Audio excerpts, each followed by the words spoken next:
Grüß euch, servus, küss die Hände, es wird Zeit mit Musik verwendet. Ich spiel für euch die 16er Bohnen. Das her seid Lieder aus früherer Zeit und manche Hodern sind schon vorheit. Das Wiener Lied geht sicher nicht verloren.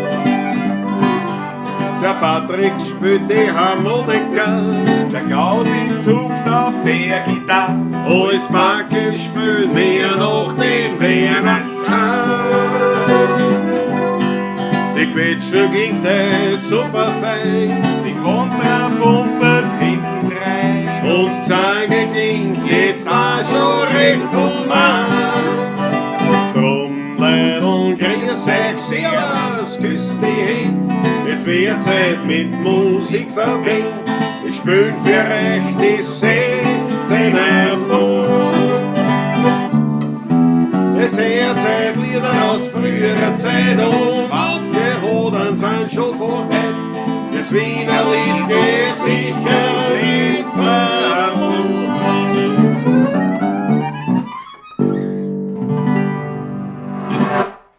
Grüß euch gut, habe ich die Ehre. Eine neue Ausgabe der Pawlatschen am Montag um 20.15 Uhr. Herzlich willkommen zur Wine Time oder Prime Time, wie man immer auch sagen will dazu. So schaut's aus. In diesem Sinne hebe ich sofort das Glas. Heute das Unbottling hat ein bisschen vorher stattgefunden. Nicht sehr lang, wie man sieht. Aber in diesem Sinne Prost einmal, bevor wir weiterreden. Zum Wohle.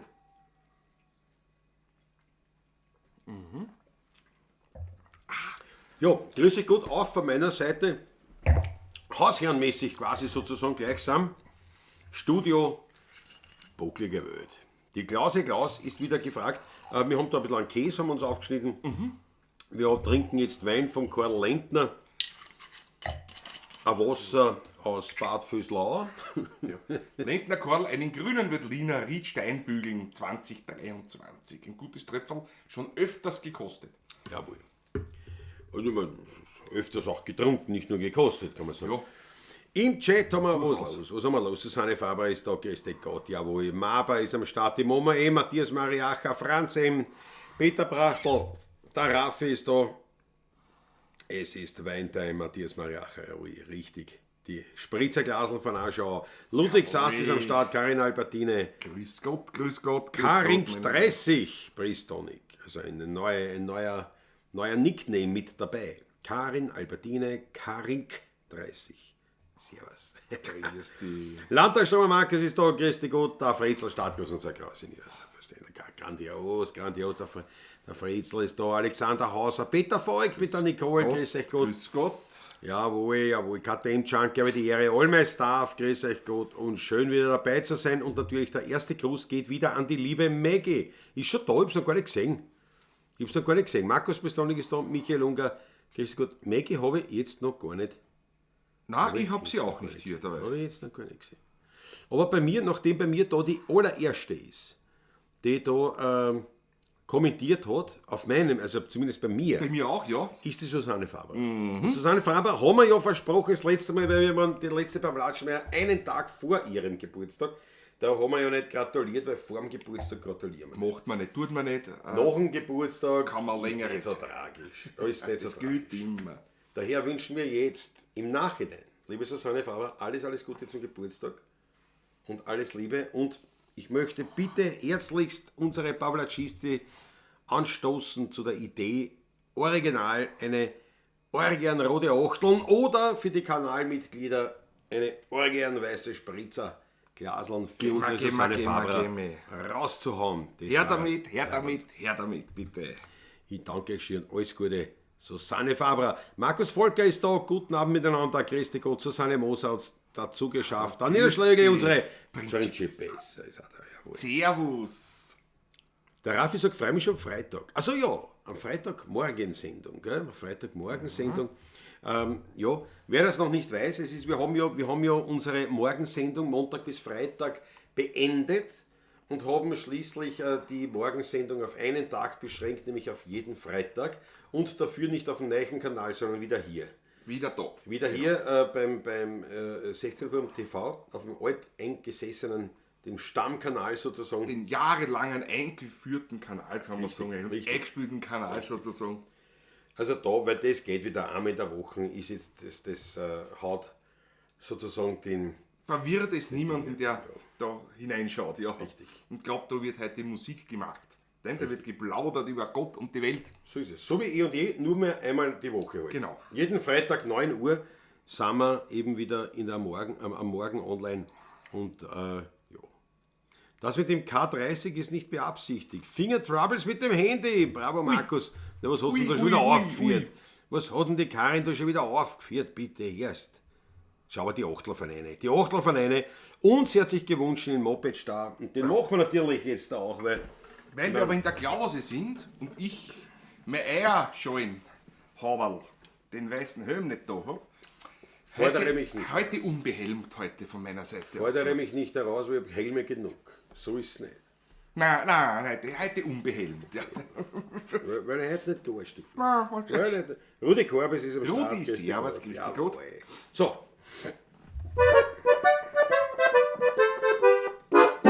In unserem Haus, da wohnen lauter fesche Puppen. Auf viele Minenstraßen Nummer 104. Ich brauch einen Rahmen mit der Moped-Huppen.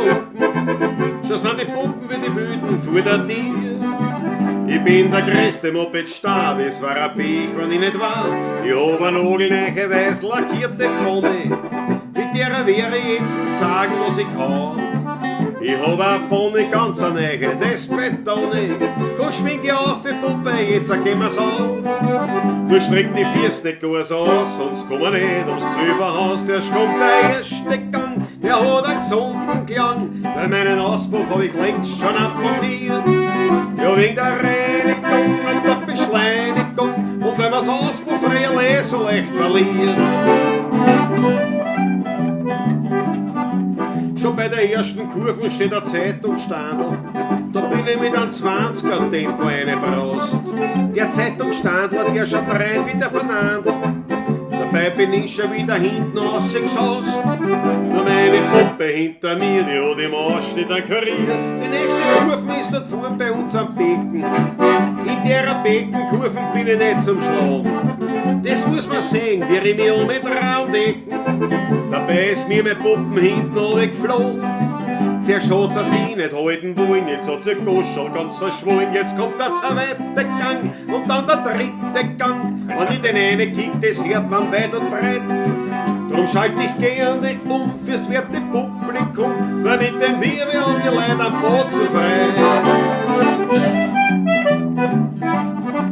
Ich fahr super fort mit meiner Schlurfraketen. Sogar ein Wachmann hat der Luftdruck um die Erde. Dann kommt der Baum, den Scheibezaun, der hat ein Letten. Jetzt ist mein Vorderradl hinten vor verkehrt. Und beim Portal von unserem Ekra mit den Stirn klar der Weg. Jetzt kommt vom zweiten Stock ein emaillierter Kiwi.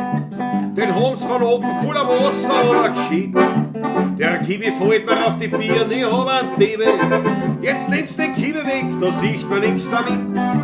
Jetzt rutscht der Robe bis zum Hals, dann her ist schäbend, das war alles. Und wie ich aufgewacht bin, in ein Spitalsbett drin, hat mir die Schwester grad einen Haferschleim serviert. Ich war im Krankenstand und in der Gipsverband.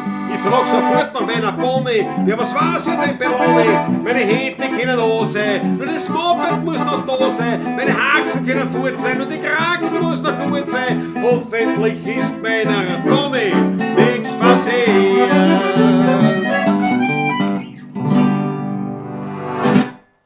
Jawohl, der Moped-Star von Piron und Und damit noch einmal alles Gute zum Geburtstag.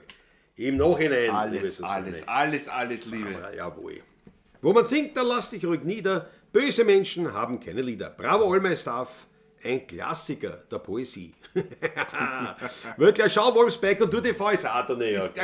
Ich sah dich aus dem Augenwinkel kommen, lieber Wolf, gerade wie wir begonnen haben. Das ist ja natürlich Habe ich die Rochteln gesehen. optimal. Beste Motorradgrüße an den Kaukasus. Naja, zumindest nach Georgien. Oder in die Gegend von Georgien. Ich weiß nicht, wo du jetzt unterwegs bist. Ich glaube schon, ja. Ich habe schon einige Sachen gesehen aus Georgien, ja. Genau. Großartige Videos haben wir ja jetzt, sind wir jetzt nicht dazugekommen, nachschauen, da bin ich, da sind wir, mein Mundgelein und ich, das hat sie übrigens mitgeschaut, also das spricht auch, lieber Wolf, ausgesprochen bespricht das für dich, weil jetzt meine Frau nicht wirklich ein Motorradl-Fan ist, aber also da haben wir mir das auch gesagt, das schauen wir uns an jetzt da. Und das hat uns eigentlich interessiert. Und da haben wir uns immer ein paar Videos, schauen wir uns dann im Stück an. Schön. Ja. Und dann haben wir, was so oft sieht man nicht vom Fernsehen nicht.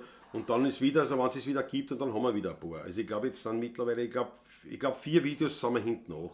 Also das wird wieder. Und das gefällt ja auch, weil wirklich Leute die Aufnahmen. Ich mache das nicht mehr gern. Ich sammle das aber auf, gerne ein bisschen zusammen und schaue mir dann lieber gleich 3, 4 Filme hintereinander an, weil dann sitze ich sitze doch gerne mal lang dann. Ja.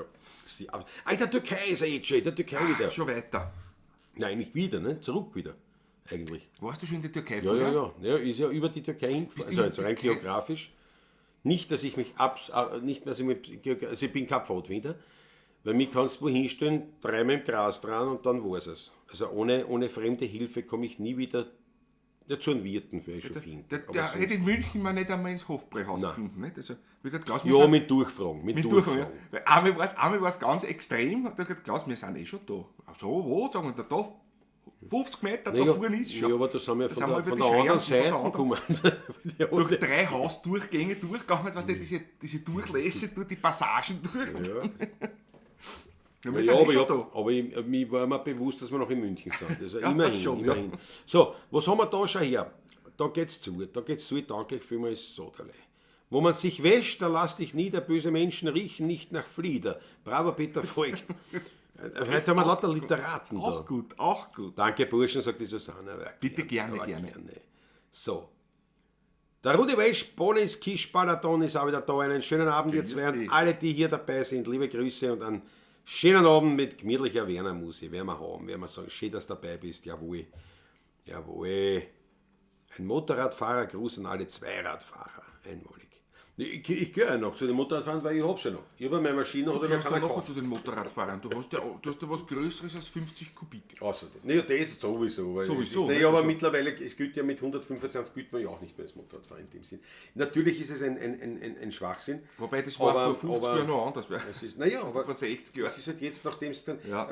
Als Motorradfahrer gilt man, wenn man einen Motorradführerschein benötigt. Nicht 125er nicht mehr brauchst. Jetzt ist schon jahrelang eigentlich. Ja, stimmt. Aber mein Manke ist halt, einmalig. Was willst du? Aber die passt da wirklich zu dir. Also das ist irgendwie das. Ja. Die passt einfach. Ich bin überzeugt, du verkaufst jetzt zwar deine Kawasaki, aber irgendwann kommt sicher ein Motorrad wieder. Ein großes auch wieder. Ja, solange ich den nicht verkaufe, habe ich es ja noch. Aber ich weiß jetzt schon, dass es kommt, wann die jetzt verkauft wird. Ja, vielleicht irgendwann mal. Es ist wirklich eine Zeit- und Geldfrage. Mehr ist es ja nicht. Vor allem eine Zeitfrage, vor allem bei dir, weil es schon steht. Es ist ja wirklich. Ja. Naja, es ist eine Zeit- und Geldfrage, weil ich halt sage, ich habe da das Kapital stehen, was ich anderweitig gut nutzen könnte und jetzt dann nicht. Aber gut, wie auch immer, ihr seid einfach gut, sagt der Raffi. Und danke dir vielmals, und weil wir jetzt schon ins Spiel gebracht haben, München, die Stadt, haben wir natürlich eine kurze Nachschau zu haben, natürlich zum gestrigen Tag, 20.15 Uhr bayerisches Fernsehen, in den deutschen Einschaltquoten oder deutschsprachigen Raum, Einschaltquoten am Platz 2, knapp hinterm Tatort, waren die Bretelspitzen. Die Ausstrahlung, wo wir die Ehre hatten, dabei zu sein. Und, über 1 Million Zuseher. Ja, über 1 Million. Also die Million wurde geknackt. Ja, über 1 Million Zuseher im Fernsehen. Das ist in der heutigen Zeit wirklich sehr viel, muss man sagen. Ja, für Fernsehen definitiv. Also da freuen wir uns sehr.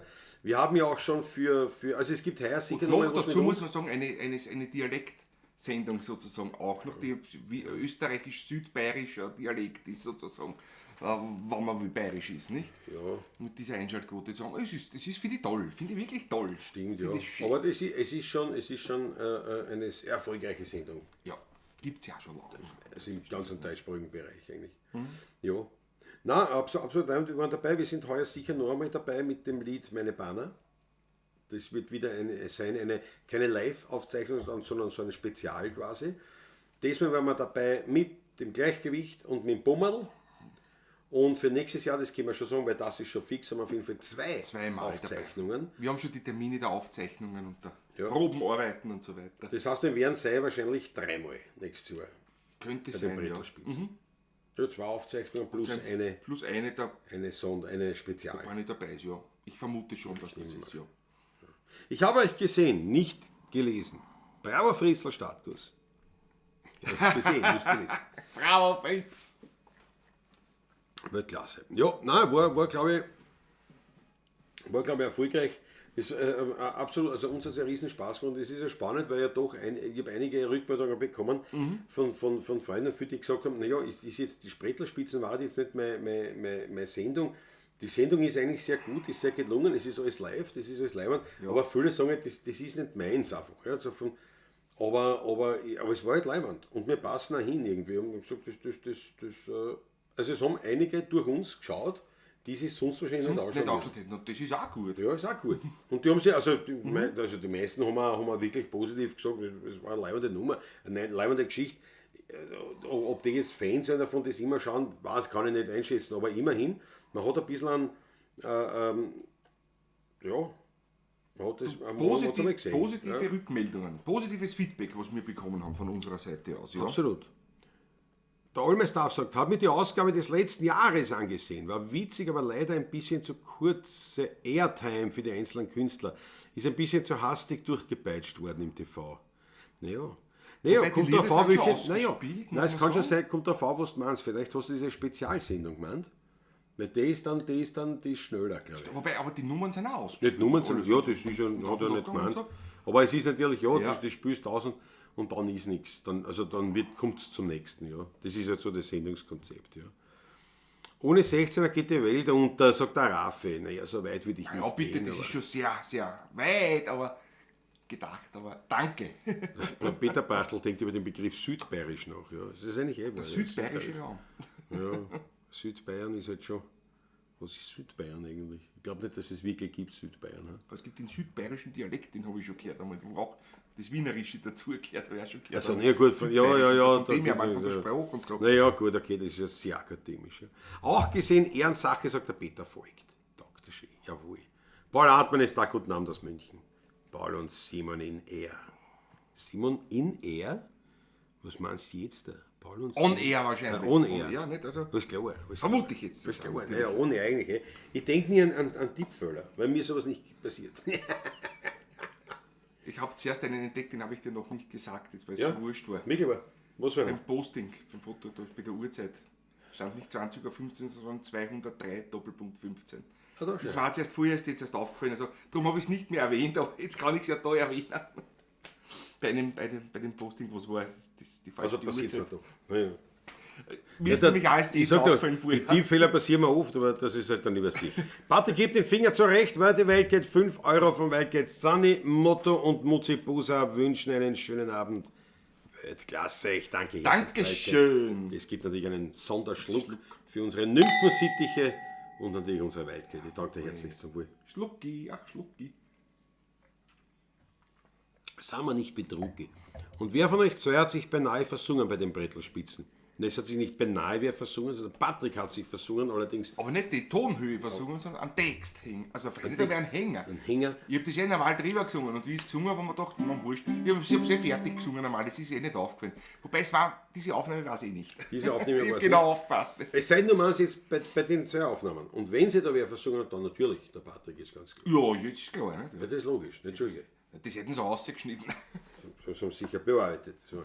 Da hört man es noch schlimmer. Erste Nummer, was wir gespielt haben dort, war also gestern live vor 1 Million Menschen, zumindest was die Fernsehquote betrifft. Fernseheinschaltquote ist, ja.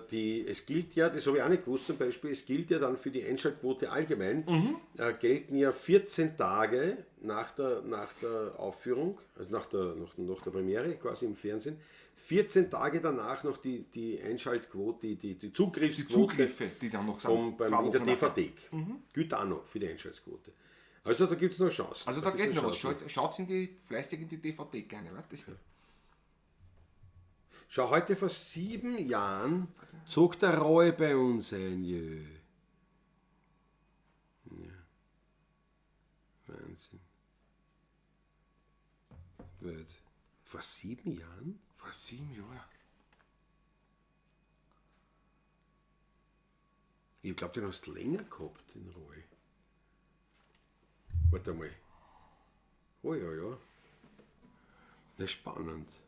Die Zeit verrennt, das ist ein Wahnsinn. Ja. Der Raffi fragt schon, wie war gestern? Ja, wir haben auch noch drauf eingehen. Haben wir die Brettelspitzen auch angesehen, sagt die Susanne Moser, ihr wart mit Abstand die Besten. Die anderen weniger, ohne euch wäre dies keine Sendung für mich. Das lieb, dass das sagst. ist lieb. Aber natürlich, ja, ich meine, das ist jetzt, ich weiß nicht. Ob man das, ja gut, ich meine, was hast du. Aber es haben schon viel gesagt natürlich, dass sie einfach sagen, das ist jetzt nicht mein Send, das ist nicht mein. Muss ich ehrlich sagen, gut, ich bin da kein Maßstab, weil ich schaue mir ja. Wir schauen uns nichts fast sowieso nichts an. Aber es ist natürlich, ja, wenn man das so sich anschaut, ja. Nein, ich verstehe schon, was du meinst, Susanne. Aber danke für den Lob auf jeden Fall. Es waren ja dabei die Gesangskapelle Hermann auch. Klasse Burschen. Das sind ganz liebe Burschen. Ganz liebe Burschen. Und die haben ja auch ein Lied dort aufgezeichnet, das nicht gestern ausgestrahlt auch wurde. Nicht gestern, sondern genau. Sondern bei einer dieser Spezialsendungen kommen wird. Mhm. Und dabei handelt es sich um das Wiener Lied Das größte Glück. Von Franz Paul Fiebrich, ja. Ja. Und das Interessante war, sie haben gesagt, wie sie das eingelernt haben sie sich das angeschaut auf YouTube und haben die Version von den 16er Buben auf YouTube, das haben sie quasi als Grundlage genommen, ja. Als einer Modell genommen. Ja, das war die Grundlage, ja. Das ist sehr lustig. Finde ich wirklich leiwand. Finde ich leiwand, ja. Das war leiwand, daher reißen wir es gleich auf. Machen wir es auch, machen wir doch das jetzt. Okay, ja, machen wir gleich, wir ziehen das vor, weil es hat sich gerade ergeben. Passt wunderbar. Jawohl. Ob er die Idee tut, das ist nur. Seit über 20 Jahren. Ja, jetzt schon länger so sein.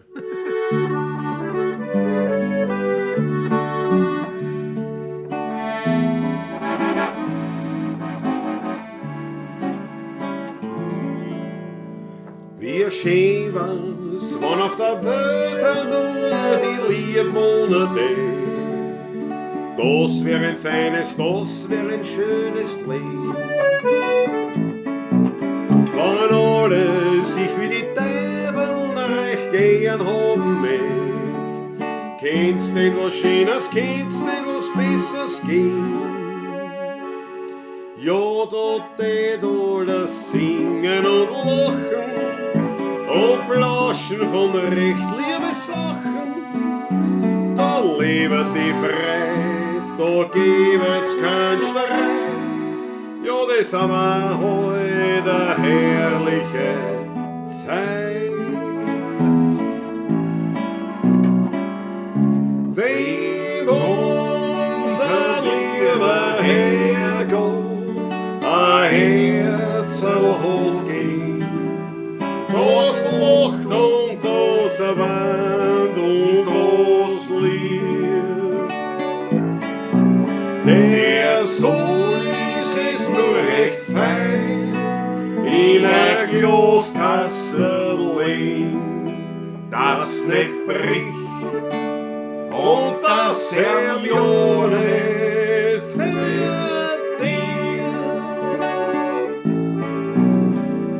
Doch manchen hat unser Herrgott recht traurig bedacht, hat ihm ein Herz so hart wie aus Eisen gegeben.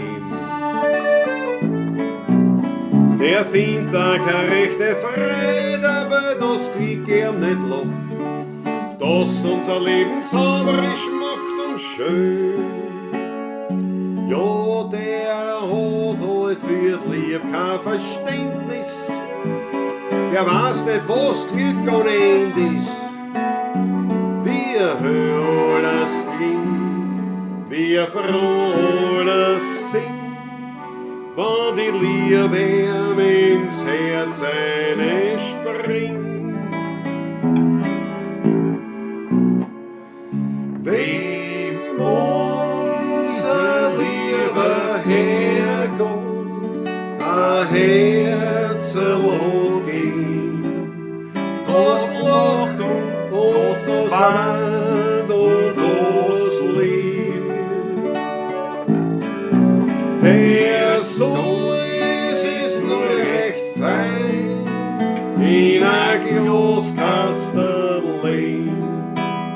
was nicht bricht und das Hermione verdient.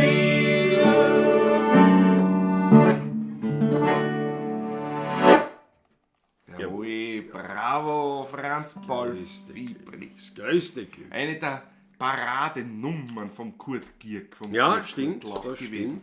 stimmt. Das stimmt.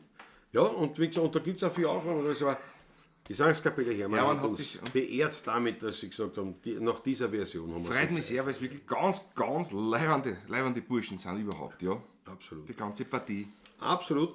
Und sonst, ja, weil Susanne Moser sagt natürlich, aber die Meinungen sind halt verschieden. Natürlich, das ist jetzt sehr unterschiedlich, sehr, sehr einzeln bezogen. Also, und es ist schwierig natürlich, gerade bei so einer Sendung, die ein bisschen in mehrere Richtungen ausschlägt. Ja. Gute Nacht miteinander, Wolfsbeck und UTV. Schlaf gut, alles Gute. Schön, dass du reingeschaut hast. Freut mich sehr und gute Fahrt weiterhin. Viel Erfolg. Ganz wichtig. Jawohl. Michael Unger schreibt, beim Bau hat Patrick sich versungen. Habe ich gehört? Kommst du die zweite, ist mir das gar nicht aufgefallen. Mir war es nämlich auch nicht aber aufgefallen. so textlich oder stimmlich? Oder melodiemäßig. Das war interessant. Das würde mich interessieren, was das ist. Aber weiß man nicht. Schau, der Tab dreht. Servus, grüß euch. Die Bredlspitzen habe ich gerade gesichtet. Wirklich leibend wieder. Dank der Schön. Ja. Na, wie gesagt, es ist schwierig zu sagen, weil ich meine, was ich halt leibend finde bei den Brettelspitzen, jetzt natürlich auch als Akteur, aber das halt alles live ist. Also das muss man wirklich zugute halten. Ob das jetzt ein Kabarett ist, ein Sketch oder sonst was, das ist live. Und Der das Michael finde Unger ich schreibt schon textlich. Also haben sie dort, das ist mir nicht war mir nicht aufgefallen. aufgefallen. Das war mir nicht aufgefallen, wie ich mir War es mir nicht angeschaut habe. Also haben sie doch, weil das war die bessere Aufnahme einfach. Das war am zweiten Tag und mir hat die besser gefallen und ich habe mich so geärgert, wie ich von der Bühne raus bin, dass ich mich da textlich versungen Aber habe. dann war es sicherlich Aber es war's- so, dass es nur Aficionados Aficionados kennen sie, ja. sie eine zirkt, aber ich glaube, Wie habe ich da, was habe ich gemacht, wie ich noch von hinter die Bühne kam? an jedem bist du einmal am Zager gegangen mit den, ich mir versungen, an jeden ist eine. Ich mir versungen, es hat kein Mensch interessiert, ich mir versungen, Da keinen Menschen interessiert. Das ist ein Aficionado, wie wir sind. Ja, den schon. Ja, naja. Ja, Naja, was soll man sagen? Was soll man sagen? aber wie du sagst, live ist live, ja. Live ist live. Auf jeden Fall, dann machen wir es gleich ohne Versingen. Machen wir es ohne Also gut, Versingen. die erste Nummer als Rückblick zu den Brettelspitzen ist gewesen eben, ich suche mir Gleichgewicht. Ja. Ich geb mich nicht rein, da steckt wer an da. Herrgott, na, was hab ich geflucht, was am Sofa auf der Gossen sucht, da hat der Lucky Blair. Was suchen sie auf der Erde, da hab ich diesem Grobian erklärt. Ich suche mir Gleichgewicht auf alle Viere, weil anders find ich's nicht, nein, das Gespiel. Ich hab's bestimmt noch gehabt, vor einer Stunde. Jetzt gröl ich dumm, als wie ein Hund. Ich such mir Gleichgewicht, das brauch ich wieder, sonst hat's noch jeden Schritt nicht wieder. Und wann ich's gefunden hab, zahl ich einen Liter Wein. Bravo Patrick! Fällt er dann wieder an, die umeinander Grölerei. Na, das ist nicht schön, die Leute kann ich lernen gehen, weil ich auf alle vier umrutsch, wie Baby mein Krawattenlutsch. Da kommt ein alter Mann und schreit so laut er kann. Jetzt ziehen die Leute die Hundwirt-Menschen an. Ich suche mein Gleichgewicht auf alle Viere, weil anders find ich's nicht, nein, das Gespiel. Ich hab's bestimmt noch gehabt, vor einer Stunde. Jetzt gröl ich dumm, als wie ein Hund. Ich such mein Gleichgewicht, das brauch ich wieder, sonst hat's nach jedem Schritt mich wieder. Und wann ich's gefunden hab, zahl ich einen Doppler Wein. Oh, besser. Fangt er dann wieder an, die umeinander Grölerei.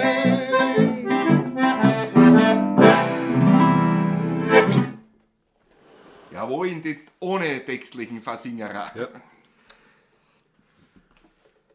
Was? Patrick singt, ich suche mir Gleichgewicht, das brauche ich wieder. Und Klaus singt, ich suche mir Gleichgewicht auf alle Viere. Genau das ist Ja, es. das kann sein. Das ist es, genau, das war das. Also ich habe es richtig gesungen, das muss dazu schreiben. Ja, Michael Unge, das muss dazu schreiben. Ausnahmsweise hat das einmal richtig gesungen.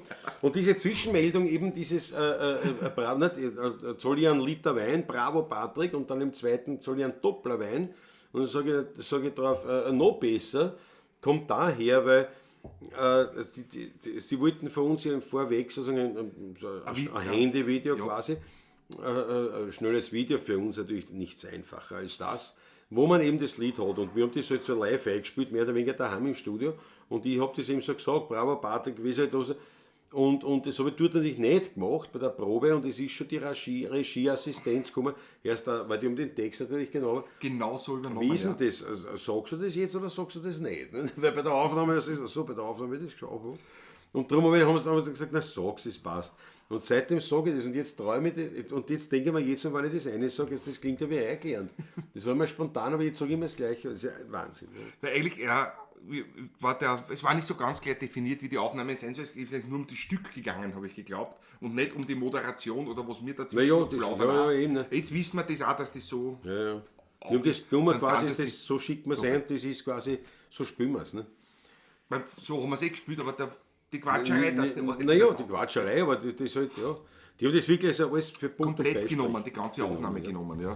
Aber wenn ich es perfekt haben will, muss ich den Silbereisen aufdrehen. Dann schon lieber die Brettlerspitzen. Ja. Ja, das ist ja Playback, nicht? Nein, und das muss ich ihm wirklich jetzt sagen, das ist halt der große Unterschied, weil, wie gesagt, ich verstehe, ehrlich gesagt, wirklich an jedem, der sagt, du, das ist nicht mehr Musik, diese Couplets und so, liegt mir nicht.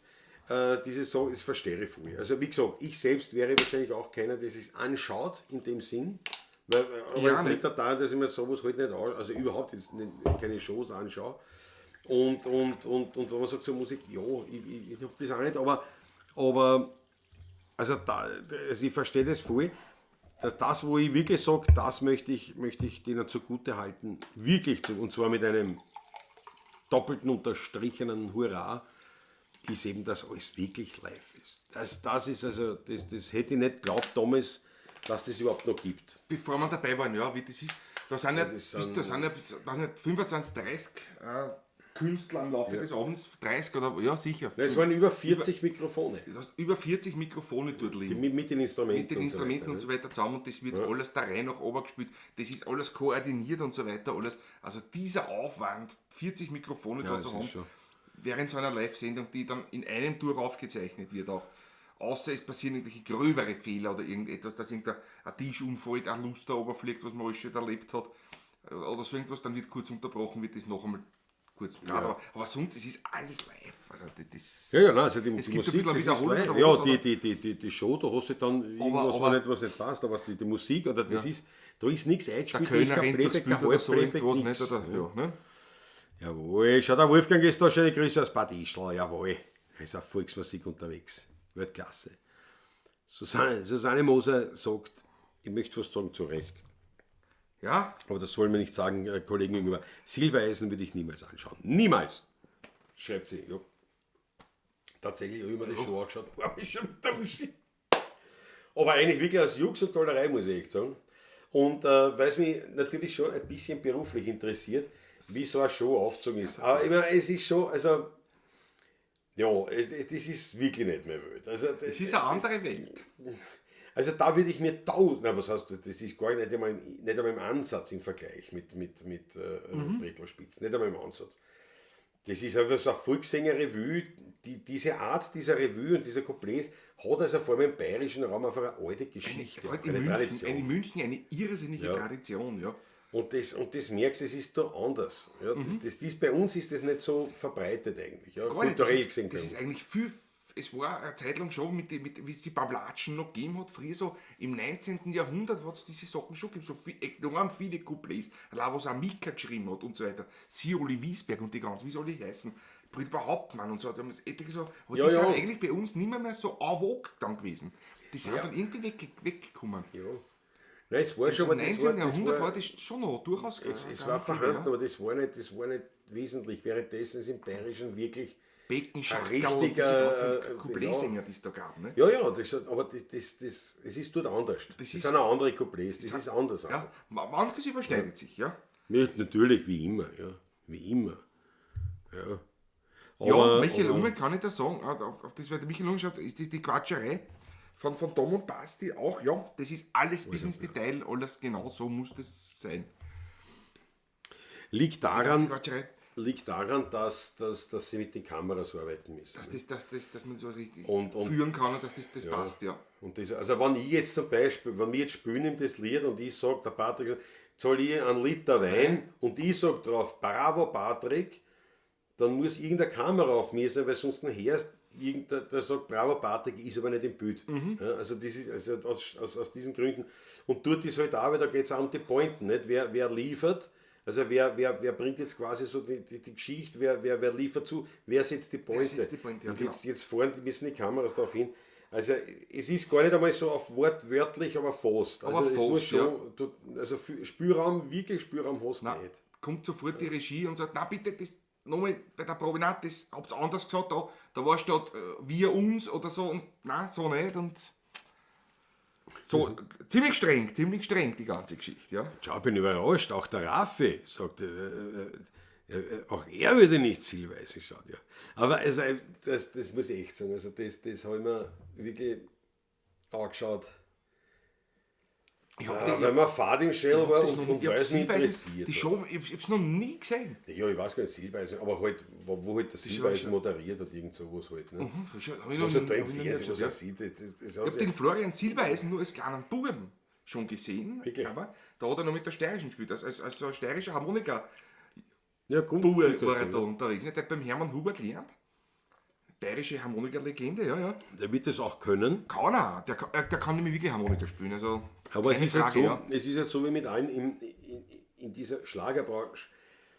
Die kennen alle was, andere kommen, also wirklich die meisten, andere kommen dort gar nicht in diese Ebenen. Ja. Meistens. Bei Bei manchen, den meisten. Bei manchen, das hat mich eigentlich am meisten überrascht, bei manchen ist es wirklich so, dass die das wirklich machen aus Überzeugung, also das gefällt denen. Also auch, scheinbar auch Florian Silbereisen gehört Ja, ja. dazu. Dem taugt das. Also das ist für Schlagermusik. Schlagermusik das ist und die seins. Unterhaltung der Leute und die Leute wegzuführen von dem Ernst des Lebens. Heute ist ja wohl 2 Stunden, 3 Stunden lang. Gut, ja, das ist ja nicht, Völlig das ist wurscht, ja nicht aber speziell für jemand- ihn, das ist jetzt nichts, kein nichts, Unikum ja, ja. vom Schlager. Ja, ja. Weil man ist rein musikalisch, nicht? Ja. Einfach das taugt ihm. Und dann kenne ich halt schon viele, die dort spielen, aktiv Mhm. sind und viel Geld verdienen und das wirklich gar nicht mögen. Also die wirklich, die darunter leiden sogar. Und da denke ich mir schon, Da denke ich Alter, mir, das, warum so viel magst Geld du können das sie mir dann? nicht zahlen. Das dass kennt ich ihr auch nicht, unglücklich weil da bin. werde ich unglücklich und da wirst du mir wirklich dann krank im Endeffekt dann. Ja. Oder du artet dann aus in so Hotelzimmerverwüstungen oder so irgendwas. Nicht? Weil irgendwo geht dann die Aggression wahrscheinlich auch irgendwo anders hin. Nicht?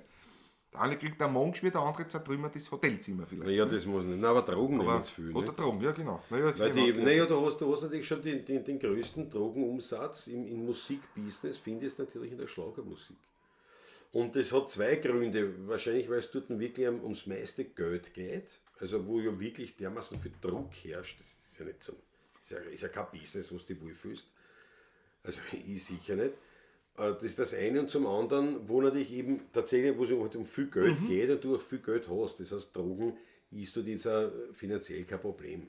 Ja. Das ist das Das Problem war eben dabei. Ja. so wie früher, eben, was du sagst, eine Rockmusik hinten, ja, aber da nicht irgendwann einer Rockhitten, die haben ja gar nicht das Geld gehabt für war ja kein- edles Kokain. kein Geld Das da. waren die, die das Gerstl gehabt haben, nicht? Die können sich ja Kokain leisten. Die anderen haben ja ein Joint-Draht oder irgend sowas. Nicht?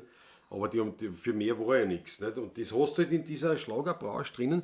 Nur da muss ich wirklich sagen, da ist ein gewaltiger Unterschied eben zu den Musikern wie bei der Bredelspitzen. Und es ist auch nicht ganz Volksmusik im Sinne von, weil es der Michael Unger sagt, der Franz Bosch.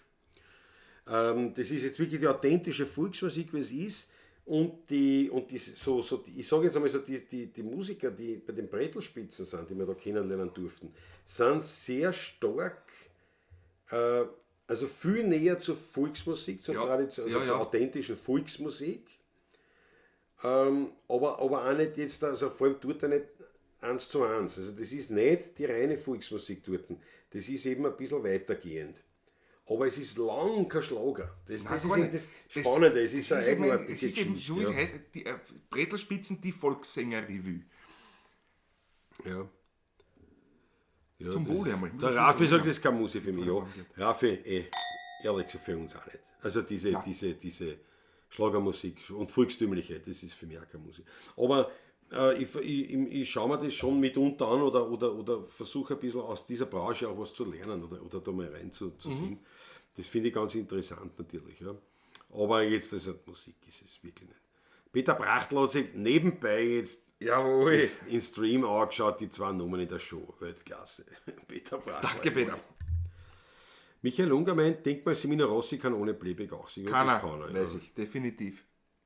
Ich war dabei. Nein, und das weiß man. Nein, warte schon. Er ist ja auch ein sehr guter Gitarrist auch. Ne? Ja. Und hat ja gespielt, ohne, also früher, der ist halt dort, der hat den Erfolg dorthin bekommen. Er hat natürlich da eine, gewusst, das ist, und hat es dann auch geschafft. Ne? Genau, und diese Shows sind halt dann Playback nicht. Meistens, zu 99%, ja. Und wenn sie nicht, dann sind sie halb Playback, genau. Und das ist halt... Wobei die Live-Konzerte, meine Großmutter war ein großer Semino Rossi-Fan und ist mit meiner Ex-Frau bei dem Konzert und Ami hat die nicht mitgenommen, musste ich mit am Anfang. Es war ein wunderschönes Konzert. 2,5 Stunden Programm, alles live gespielt mit einem riesen Orchester, mit einer super Big Band quasi dabei. Semino Rossi selber extrem viel auf der Gitarre, selber angespielt dazu, gesungen, fantastisch. Ja. Ganz toll. Und da kommt war begeistert. Da kommt schon eins dazu, das live noch auch vom Repertoire dann auch noch. Also es ist nicht nur die eigenen Sachen, die Hits, sondern auch durchaus viel lateinamerikanische Standards gespielt und solche Sachen auch noch dazu. Wie bei unser Konzert ist, wir spielen ja auch nicht nur die eigenen, das war bei ihm auch so. Also die Hälfte waren eigentlich gar nicht so die Semino Rossi Nummern, die man so kennt von den Blocken, sondern ganz andere Nummern, ja. Ja, ich meine, es ist etwas anderes live. Das war ganz interessant in der Stadthalle, das Konzert von ihm. Ja. Jahre her. Ich bin sicher, dass ein Helene Fischer Konzert live sicher beeindruckend ist. Also beeindruckender, als wenn ich mir jetzt nur die Musik anhöre, weil ich sage, muss ich nicht. Ne? Aber wenn es jetzt live ist, da sagen, ja gut, okay, jetzt schau ich das und dann siehst du, du schaust ein bisschen zu, da lässt dich ein bisschen ein, du kriegst die Schwingung von den Fans, ist ja auch nicht, die nehmen die ja auch mit. Also da wird da eher was gefallen, was er sonst gar nicht so gefallen hat. Vielleicht, ja. Das kann ich mir schon vorstellen, dass das mitspielt. Meins, wie gesagt, ist nicht und eben auch jetzt Semino Rossi. Hut ab vor seinem Erfolg und wie gesagt, er kann gut spielen, er kann gut singen, das kann er wirklich, aber ja, es ist wirklich nicht meins. Also es ist einfach nicht meins.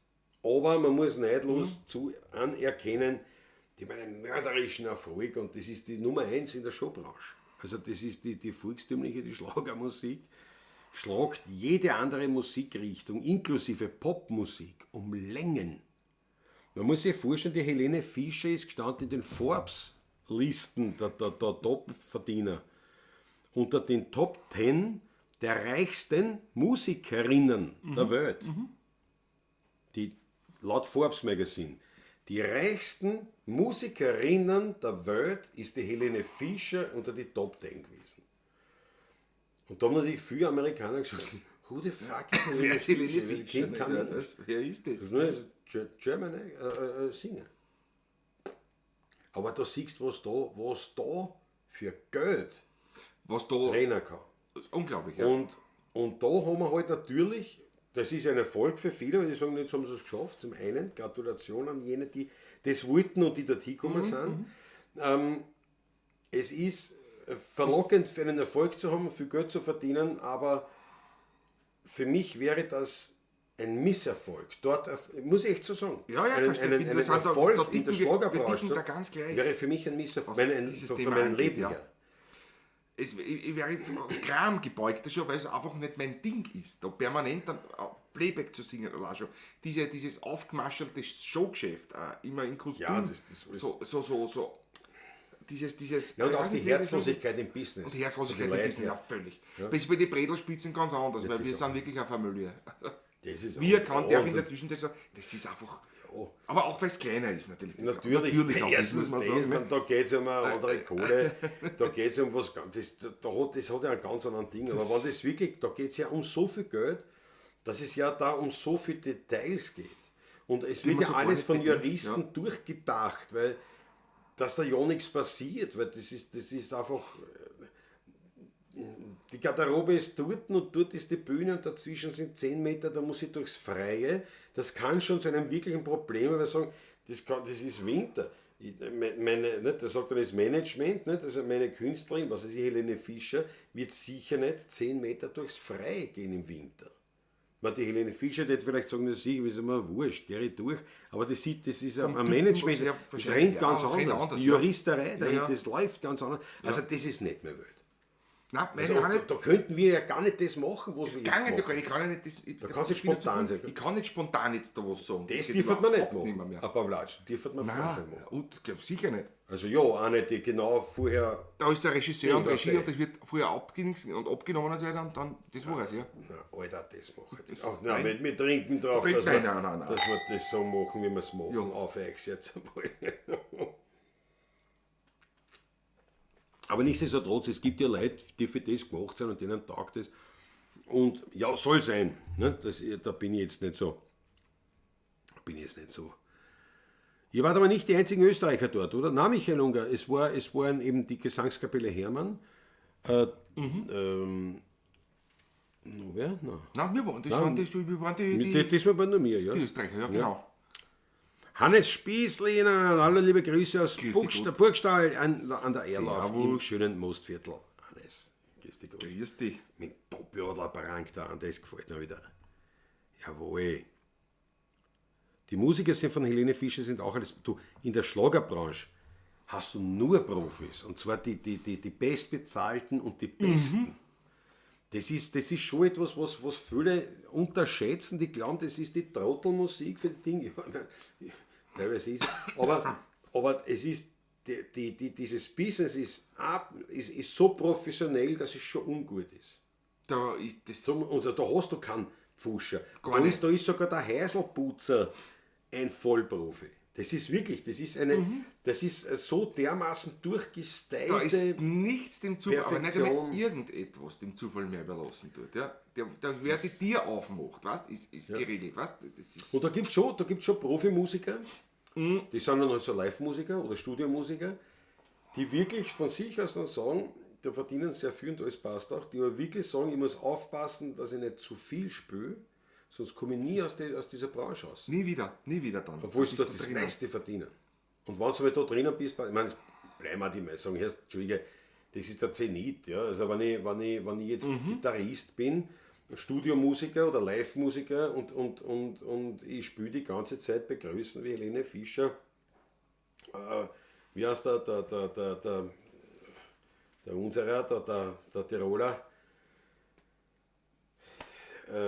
Cavalier, Der Steirer. Also Steirer ist ja Um wurscht. Gottes Willen, kein Tiroler. Ja, Gott, das ist mir ist wurscht, der Wiener ist ja nicht. Marc Bircher wäre. Ja, aber also ich meine, so diese absoluten oberen Tops, also Florian Silbereisen, weiß nicht, wie sie alle, keine Ahnung, wie die alle heißen, halt. Ja, Petra, na, wie heißen die? Petra Frey war schon lange nicht mehr Ja, gehört. nein, aber zum Beispiel. wie heißen die? Da gibt es ja die. Das Knockout-Quintett war auch so. Naja, der volkstümlichen Musik. Ja, aber die haben es selber gewesen, gespielt. Ich meine jetzt so die, Kastelruther Spatzen, wo sie die Band haben. Also die Namen, die ganz großen Namen, die Andrea Berg oder so, ja, die Sängerinnen, und die haben eine Band noch, ne? Die haben eine Band. Und diese Band, wenn du da drin spielst und bei einer Tournee nach der anderen und einmal da, einmal dort, naja, da gehst du natürlich nicht mehr weg, weil das ist erstens einfach währlich gut bezahlt und zweitens bist dann da einfach schon drinnen und du müsstest in einer anderen Branche ein anderes Ding. Also es ist dann schwer da rauszukommen. Und manche sagen halt, ja, mir wurscht, das ist ja, da verdiene ich ja wirklich das meiste mit Abstand. Und das sind durchwegs alles Spitzenmusiker. Da kommt kein und also die nehmen sich nur die absolut Besten. Absolut Besten. Also das ist schon, und das ist leibend, aber es ist mir echt, also mir ist das teilweise, mir ist es zu perfekt, das Ganze, und zu groß. Das mag ich gar nicht. Ja. Weil mit Modern Talking dasselbe, erfolgreichste ja. deutsche Band aller Zeiten. Ja. Ja. Heute haben sie ein Thema. Überall die Sänger und Innen berichten. Fast unnötig. Was nochmal? Die Musiker. Heute habt ein Thema. Überall die Sänger und Innen berichten. Fast unnötig. Naja, aber man redet damit. Ja. Das glaube ich sicher nicht. Was meinst du jetzt zu seiner Musik? Das glaube ich sicher. Das die Vollprofis haben, das kannst du mir glauben. Aber was heißt? Aber ob es mit Modern Talking, aber es ist auf das erfolgreiche deutsche Band, das kann ich mir auch nicht vorstellen. Das kann ich mir auch nicht vorstellen. Nein. Vielleicht springt der Klaus ja auch mal auf einem Seil herum und singt ein Wiener Lied. Auch sehr unwahrscheinlich. Vielleicht meint sie das auch. Das glaube ich sicher Der nicht. springt in die Seile dann höchstens. Das ist Aber Olmes Staff am sagt, Auffangen, nicht? sagt was sehr Richtiges. Fast so schlimm wie bei der UEFA. Also ich bin sicher, das ist schlimmer. Aber du hast vollkommen recht. Das sind genau diese Ebenen. Da geht es nicht. Dort geht es nicht um Sport. Da geht es nicht um Musik. Da geht es nicht um Kunst. Da geht's geht's um nicht- Business. Und da geht es und zwar auf knallharteste Ebene, wo du sagst, ja, da fehlt jede Spur von Feingefühl und Menschlichkeit. Da fehlt alles. Also, ja, lassen wir es lieber aus. Ja. Wenn nicht die alte Hit ist, ist schön mit einem Freund erzählen. Die alte Hit machen wir jetzt. Ja, ist eine gute Idee. Die Daniel Schlögl, du hast die Bilder im Kopf, wenn ich am Seil herum. Ich meine, schau, auf einem Seil herumspringen, das ist schon mal technisch geht gar nicht. Erstens, das Seil gibt es nicht. Zweitens, ich würde einen Sprung machen. Einen. Daneben. Ja, definitiv. Die aufgespannte Hängematten. Ne, das ist Ja, Marc Bircher, Andi Borg, sehr sympathisch dabei. Auf jeden Fall. Aber ja. beide persönlich kennengelernt. Ja, wahnsinnig Beide ganz sympathisch. lieb, beide ganz aber liebe wie gesagt, es ist halt wirklich eine Branche, das musst du schon wollen. Da musst du schon eine wollen. Ich will da nicht rein. Ich sag's wie es ist. Ich will gerne Erfolg, ich will wirklich gern erfolgreich sein mit der Musik.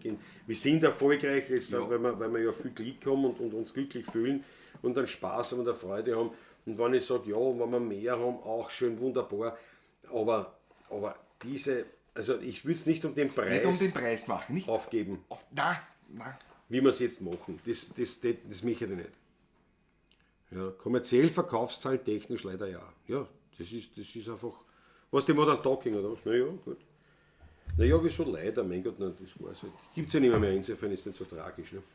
Und ich habe halt eine gute Zeit erwischt. Nicht? Und Das der hat Dieter genau Bohlen ist halt auch passt. Vollprofi. Nicht? Aber siehst du, das Ja. hat ja, ob es da viel menschliche Komponenten, ich kenne ihn nicht persönlich, vielleicht ist er persönlich nicht wieder, aber ich glaube, dass es auch ein ganz brutales Business ist. Ja, ganz sicher sogar. Ne?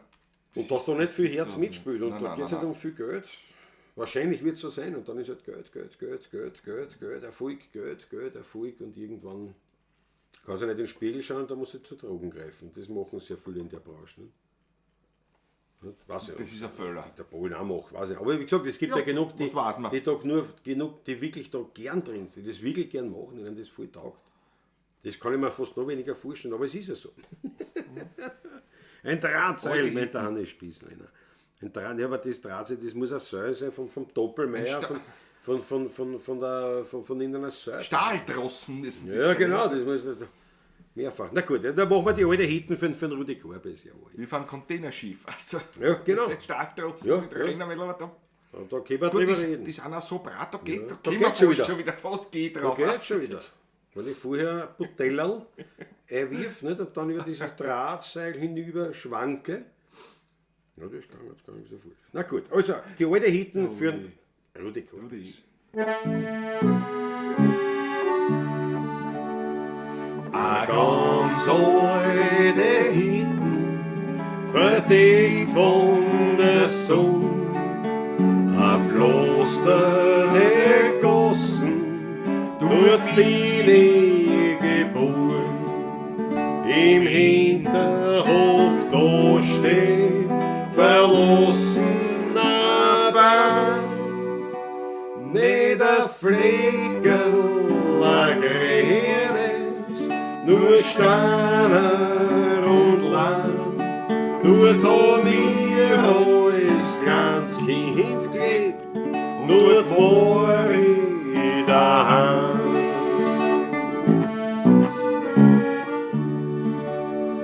Ein finsterer Hausflur und düster die Gegend, das Meter, das Prägel, schon von die Wind. Am Gang die Bassine, still sit daneben. Ein kleines Zimmer, ein Strohsack, dort sind wir Kinder klein. Und dass wir damals glücklich waren, kann kein Mensch verstehen.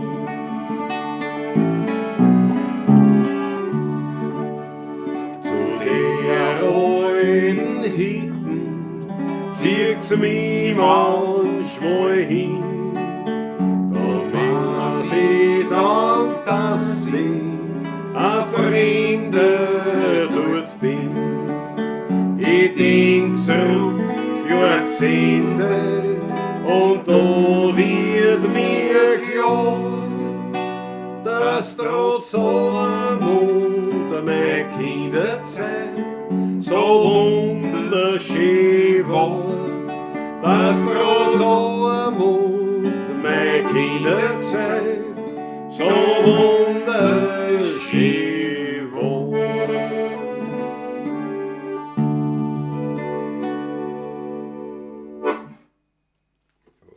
Jawohl, die alte Hitten. Gerne, Rudi. Alter Hitten. Ja. Gern.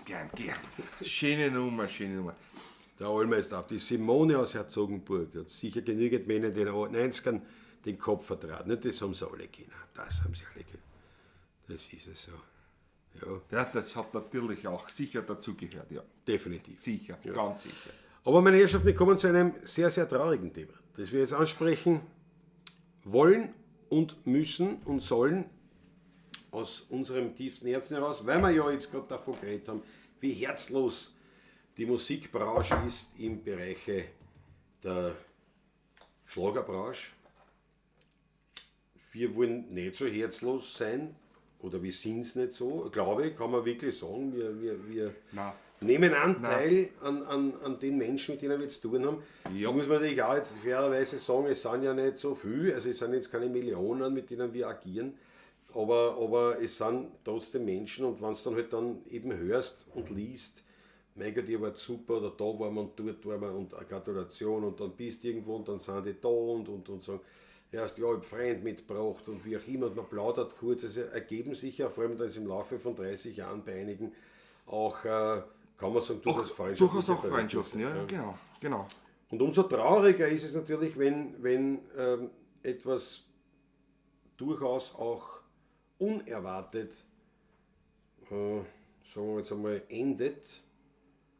Und das haben wir leider erfahren müssen, jetzt letzte Woche war das, Donnerstag. Nein, noch die Plusschammeln war es am Freitag. Samstag in der Früh. Ja, also, Ja, genau. Nächsten Tag. am nächsten Tag, ja, genau. Unsere großartige Pavlatschisterin, die Brigitta Scheurer, ist von uns gegangen, ihrer Krankheit erlegen. Und es war zwar jetzt kurzfristig vielleicht dann irgendwie, vielleicht schon so, dass man gesagt hat, das könnte schon sein. Aber trotzdem für uns war es unerwartet. Der Georg Scheurer hat uns das eben mitgeteilt und uns das geschickt. Und ja, er ist heute nicht da, oder zumindest nicht im Chat. Daher ihm nicht, wir haben ihm kondoliert, wie man so sagt bei uns. Natürlich. Und ich habe natürlich wunderschöne Erinnerungen an die Brigitte, Ja, die war oft, also sie waren ja oft bei uns. Und sie ist dann vor doch längerer Zeit dann ins Spital gekommen und seitdem eben nicht mehr dabei gewesen, immer nur über den Georg halt ein paar nette Grüße ausgetauscht und Genesungswünsche und alles Gute und so weiter. Aber wie gesagt, jetzt ist sie nicht mehr unter uns, eine Pavlatschistin der ersten Stunde, muss man echt sagen. Und ein Fan, waren wir noch lange nicht im Internet, da haben wir noch gar kein Smartphone gehabt. und war sie schon mit dabei. So lange schon, ja. Und ja, also daher, ja, auch das durchaus eine Würdigung, wenn wir rote Achteln oder die Spritzerglaseln reinhauen, quasi als letztes Geleit, die Orgie an rote Achteln Ja. für unsere Brigitta Scheurer. Haut's eine, seid so gut.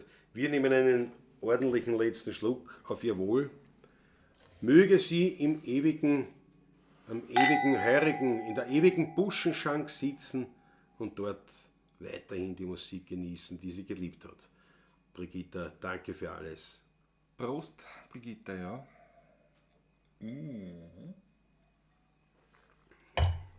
Hoppala. Da reißen wir gleich einen Klassiker, was zu sowas passt.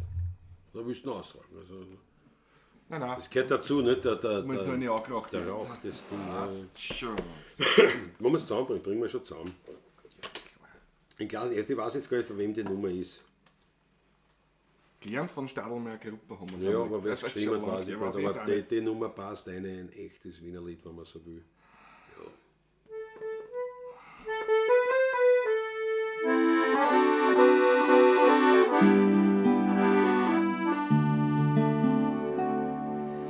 Einmal macht's am Blumsen und aus ist, weil Herr und kein Mensch ganz zu Haus ist. Das Leben ist nur eine Durchgangsstation, ein bisschen bleibst du, dann fährst du wieder davon. Einmal macht's ein Plumpsen und aus ist. Glaub nicht, dass das schier und ein Graus ist.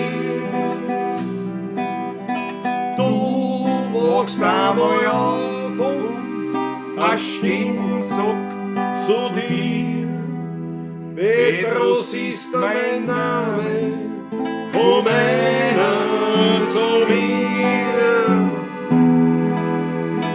Du wachst einmal auf und eine Stimme sagt zu dir: Petrus ist mein Name, du sollst es gut haben bei mir.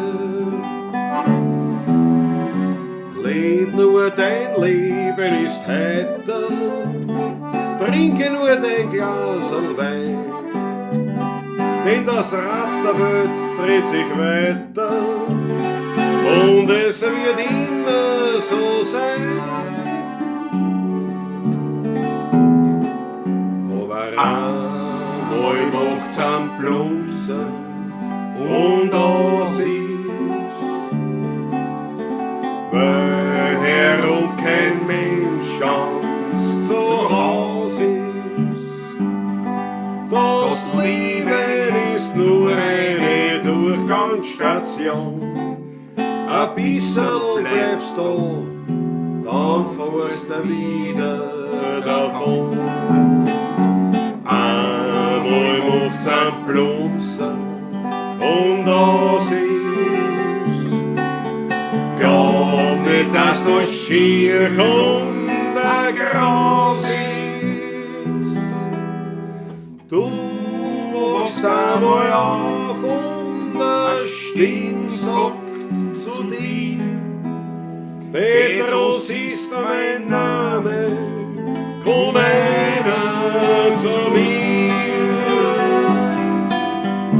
Du wachst einmal auf und eine Stimme sagt zu dir: Petrus ist mein Name, du sollst es gut haben bei mir.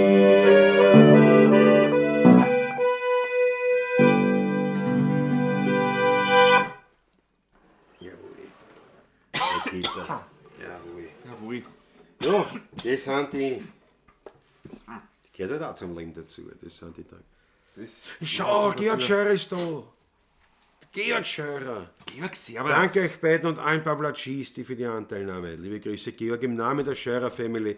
Vielleicht geht die Skyline für Brigitte. Ne, aber die geht ganz sicher. Die geht sicher. Ja.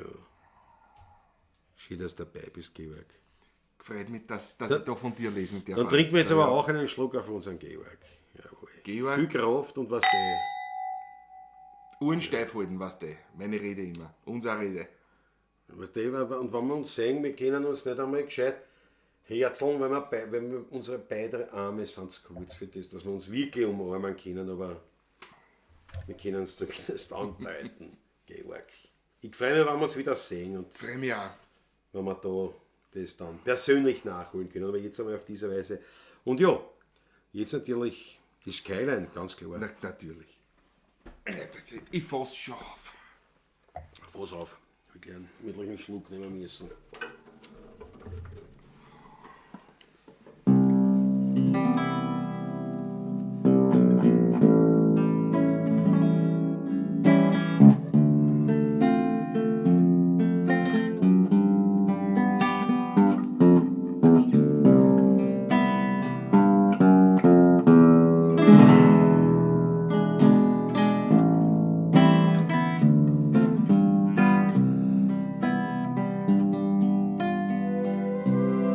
Skyline von Wien,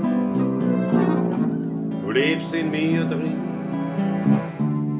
Es kann kommen, wer will, die macht keiner hin.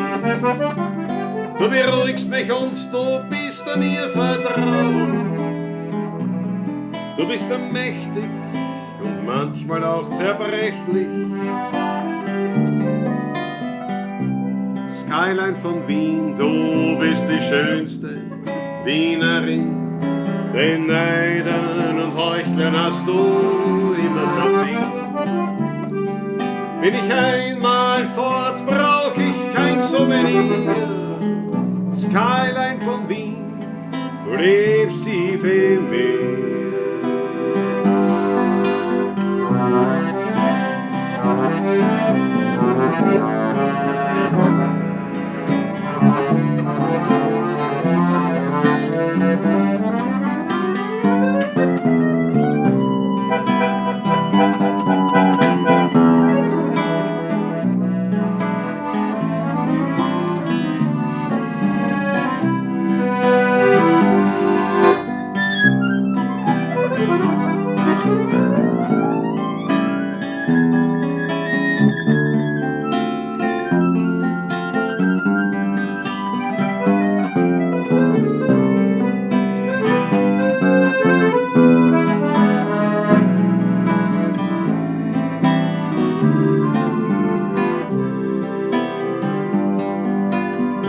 Skyline von Wien, du lebst in mir drin. Es kann kommen, wer will, die macht keiner. Du beruhigst mich und bist mir so vertraut. Du bist mächtig und manchmal auch zerbrechlich. Skyline von Wien, du bist die schönste Wienerin. Den Neidern und Heuchlern hast du immer verziehen. Bin ich einmal fort, brauch ich kein Souvenir. Skyline von Wien, du lebst tief in mir. Na, na, na, na, na, na, na, na, na, na, na, na.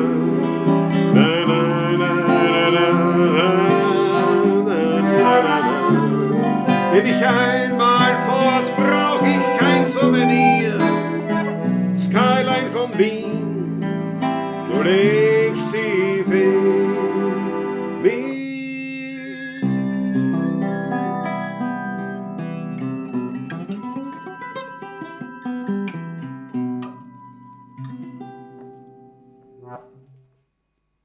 Jawohl, Brigitte, alles Gute. jawohl, jawohl. Mach's gut. So schaut's aus.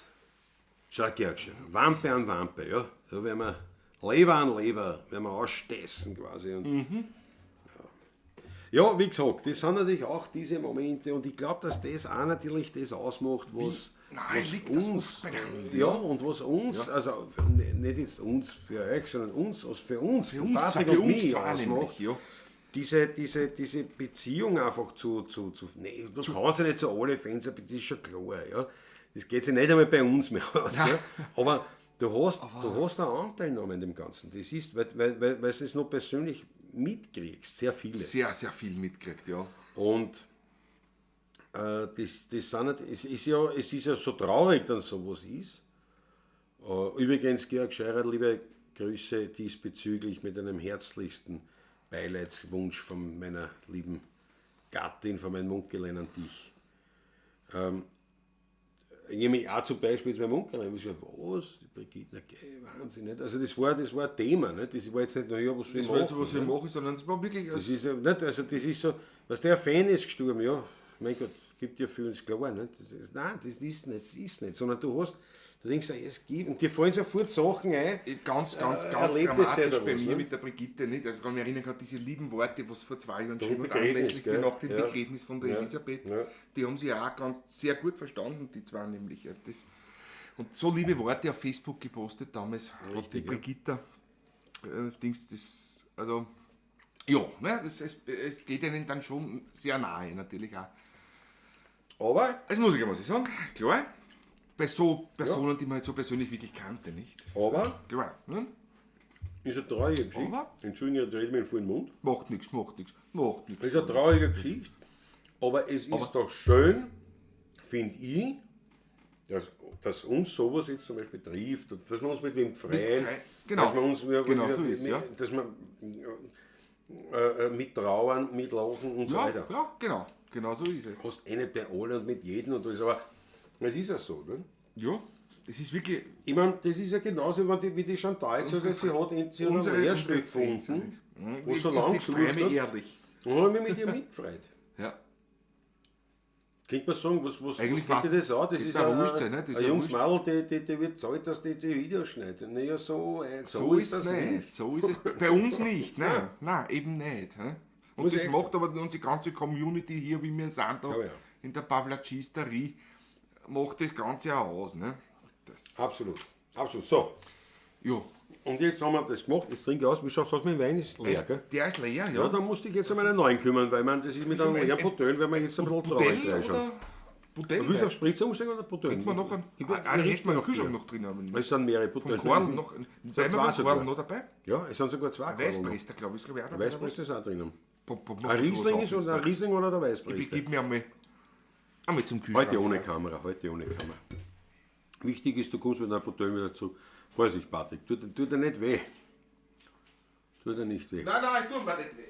Der Jüngste im Hause bewegt sich wie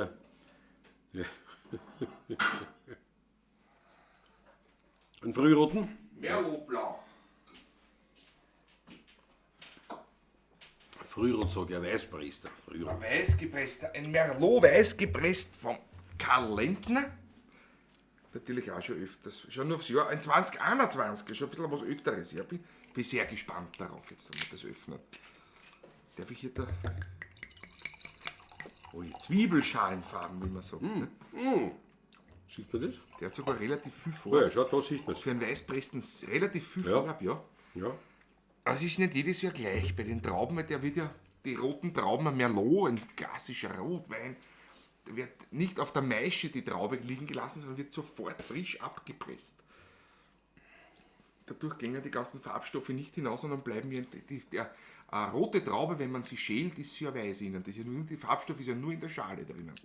Bei den roten Trauben. Dann wäre es nicht dann innen. Die Farbstoffe. Das Ja, aber die sind auch in der Schale, ne? Das Haupt... Also, das meiste, sagen wir so, ja. das so wie die Kernen auch, ja. Die Kerne auch, genau, ja. Nun denn. Brigitta, noch einmal auf dich und auf den Georg natürlich und viel. Richie Und auf und uns Michaela und die ganze Scheurer-Familie, bitte, ja. Und auf uns alle. Und auf uns alle drauf. Auf uns alle. Jawohl. Nicht vergessen, das Leben ist nur eine Durchgangsstation. Ja. Ist das so für uns, an jeden von uns, ne? Aber gut, wir reden gescheit mit Leben noch. Ne? Ist ja da immer das. Ne? Ist das so? Aber es ist natürlich so. Ja, Wenn mich daran erinnert, Mit solchen Immer wieder. Sachen. Und je älter man wird, umso öfters wird man daran erinnert. Das Ja. gehört auch dazu, ja. Das ist so. Wobei, wenn man eine große Familie hat, ist natürlich das, muss ich sagen, bei mir natürlich immer war der Tod auch in der Familie immer präsent, weil allein durch die Brüder und Schwestern meiner Großeltern, beiderseits natürlich, was du so viele Großtanten hast und Großonkel und Großcousin und so weiter. Es ist natürlich genauso wie die Geburten und Taufen und Erstkommunion, Firmung und so weiter, waren auch die Begräbnisse. Ja. In einem Jahr oft 2 Hochzeiten und 3 Begräbnisse oder umgekehrt, ne? Oder mehr von beiden Seiten, ne? Klar. Ja, Das gehört dazu. Ne? Das ist so. Ja. Das ist definitiv so. Hannes Spießlin meint, wie könnt ihr euch die ganzen Liedtexte merken? Respekt, ja, danke schön. Ich weiß nicht, das ist ein Wunder, Mann. Ja, ich weiß es auch nicht. Beinharte Arbeit ist das. Ja, aber irgendwie, es geht. Aber danke für deinen Respekt. Franz M. sagt, der Weißpreste passt sicher gut zum Käse. Ja, das stimmt eigentlich. Der schmeckt auch sehr gut. Ich muss sagen, Das ist wirklich gut, ja. Das ist sehr fruchtig. Schau auf Fritzl Staatlos. Für mich war das Treffen mit euch, den Scheurers und den Pavlacisten in Wien ein Traum. Ja, das genau, aber da war natürlich Georg und Brigitte auch dabei. Ja, beim Stiebel. ja, freilich. Ja. Freilich. Ja. Und auch heuer war der Georg beim Stiepert dabei. Ja, richtig. Wurde ja abgeholt Ja. von seinen Kindern. Brav ist Sand. Nochmals danke, sitze mit Michaela beisammen. Liebe Grüße, Georg. Beste Grüße, die Michaela. Ganz, ganz liebe Grüße auch, bitte, ja. So, und jetzt da. Was machen wir jetzt da? Hast du eine besondere Idee? Ich hätte schon eine Idee. Oh ja. Was hast du? Und zwar, weil ich gerade so aufgestanden bin, so. Ja, Na, willst du? Will will ich nicht, will ich jetzt Will du nicht? Willst du was Schönes haben? Na ja, war gut, ja. Spiel mir, was du willst, oder spiel mir was Schönes. Ja. Das war eine klassische Aussage von einem ganz lieben Kollegen. Nicht? Das ist Rudi Koschelloch. Richtig. Sollen wir das spielen, was ihr wollt, oder was Schönes? Ja, das stimmt. Schau, Peter Volz, Klaus, schön gesprochen. Danke dir für das. Und der Raffi meint, mir hat es auch bedeutet, dass ihr auch meinem Dad die letzte Ehre erwiesen habt. Ja? Unbekannterweise, aber natürlich. aber richtig, ja. Nein, es ist ja. Heute kommt auf Engel auf Urlaub nach Wien. Passt zusammen aber mit Fabra. Ja, Warum klar, nicht? Warum nicht?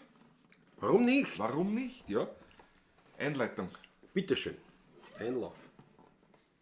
Muss ich? Nein. Reden tue ich heute nicht mehr. Du sagst Einlauf. Ja, schön.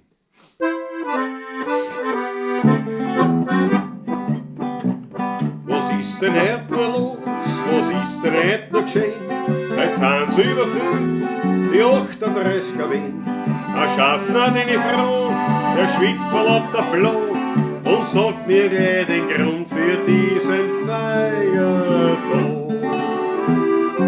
Heute kommen Engel auf Urlaub nach Wien, denn dort wenn's zaust und ums Wiener Stadt zu gehen, hören dann die Schrammen und singen dazu. Leidl beim Weindl, die kriegen gar nicht genug.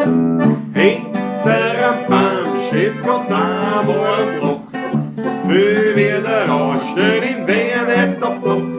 Der Petrus im Himmel schaut runter auf Wien. Wiener Leid, Wiener Freit, aber da liegt was drin. Der Petrus hat verschmitzt, wie er beim Herrgott sitzt. Die Engel möchten gern auf Urlaub fahren nach Wien.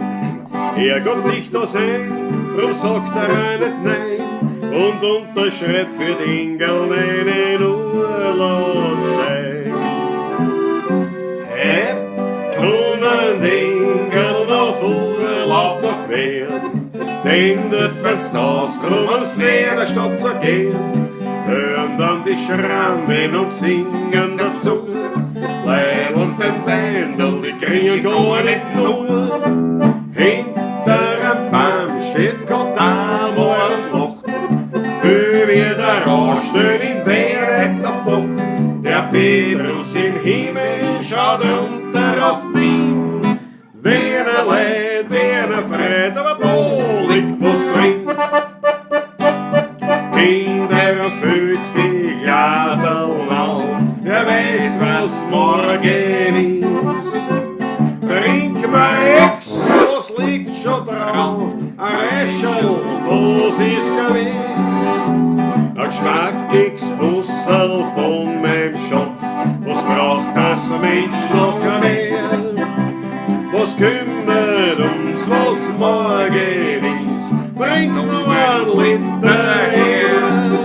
Was kümmert uns, was morgen ist, bringt's noch 12 Liter her. Jawohl. Jawohl, Jane Boom, krach mir lieber.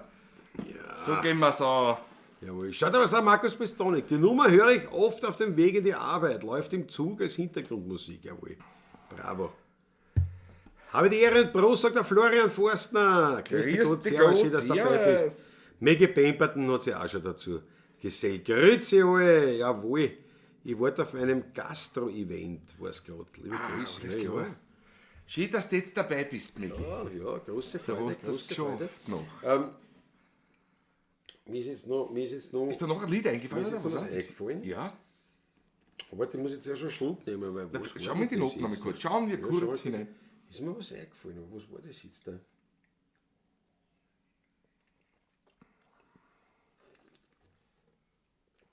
Erst was war das jetzt? Aber eine gute Nummer ist mir jetzt eingefallen. Naja, kann so gut nicht Gute gewesen Nummer. Wenn es schon wieder weg ist, kannst du wieder nicht. Dann möchtest du erst gesagt, spielen wir was Schönes? Schau, aber jetzt hätte ich die Herrgott aus Star, sagt die Susanne Moser, das ist aber eine Idee. Ja, na, das reißen wir jetzt eine. Das ist eine gute Idee. Flurorganisator, Opala, falscher Kanal, habe ich die Ehre, Prost. Da warst du am falschen drüben, ja. Hoppala! Pass auf, na, aber weißt du, was wir jetzt einmal kurz ansprechen könnten? Natürlich, wir wollen ja das Weltliche nicht ganz vergessen. Jo. Der virtuelle Hut geht rund, wenn euch die Musik gefällt. Seid so gut, haut uns ein Schmattes eine. Sei es jetzt bei PayPal oder bei Überweisung oder bei, wie heißt es da, Superchat oder, meine Herrschaften, auch die Möglichkeit der Kanalmitgliedschaft ist jetzt gegeben. Man kann also auf diesem YouTube-Kanal Mitglied werden. Vorteile gegen null, wenn man hat. Einen gibt's. Einen gibt's. Du kannst dann das Emoji verwenden, das Spritzerglasl. Das geht nur für Kanalmitglieder. Ansonsten gibt es keine Vorteile in dem Sinn. Kanalmitgliedschaft kostet nur 4,90 Euro im Monat. Jederzeit natürlich kündbar. Und wir haben gesagt, das ist quasi symbolisch eine Einladung auf ein Achtel. Für jeden, nicht wahr? Also wer uns einmal im Monat auf ein Achtel einladen will, der möge Kanalmitglied werden. Ich habe keine Ahnung, auch wie sich das auswirkt auf den Algorithmus oder sonst, das weiß ich nicht, kann man alles sagen. Aber es ist eine Variante mehr, wo ihr sagen könnt, so pass auf, ich unterstütze Ihr könnt uns einfach helfen. Ich hau da eine und erst mal, wenn das viele Leute sind, ist ein klein Vieh macht Mist, wie man so sagt, weil man auch mehrere Achteln verursachen ebenfalls einen Vollrausch. Also man darf das nicht unterschätzen. Also auch diese Variante bieten wir euch herzlich an, aber grundsätzlich natürlich ist alles wie auch das eine reine Freiwilligkeit. Also wer uns einen Obolus einwerfen will, möge so gnädig sein und jeden Betrag, der euch, wo ihr sagt, das ist mir wert, das eine, ist willkommen. Kleine Beträge, große Beträge und alles dazwischen. Danke euch vielmals schon mal dafür. Das muss jetzt auch gesagt sein. Leider ist jetzt heimgekommen Sprachpolizei und doch ist er Grüß dich Gott, servus. live dabei. Grüß dich Gott, Sprachpolizei, und wem haben wir da noch? Helmut Zischka, jawohl, grüß euch Gott, Jawohl. meine Lieben, ja. Heuer vor ein paar Wochen, ein paar Monaten, ein paar Wochen kann man sagen fast, kennengelernt, ja, im Weihviertel. Und ihr seid immer dabei in der Zwischenzeit. Das freut mich wirklich. Freut mich auch sehr. Sprettlerspitzen geschaut, sehr gut. Jawohl. Weindl vom Weindl, jawohl, von den Weindls, jawohl. Sehr gut. Mama sagt, das Werner Gmiert sagt alles. Ja, das werden wir gleich dranhängen, natürlich. Das passt gut. Das werden wir jetzt natürlich dranhängen an den Herrgott aus Star. Danke, Susanne Moser, für diesen wunderbaren, passenden Wunsch. Das reißt mir jetzt auch,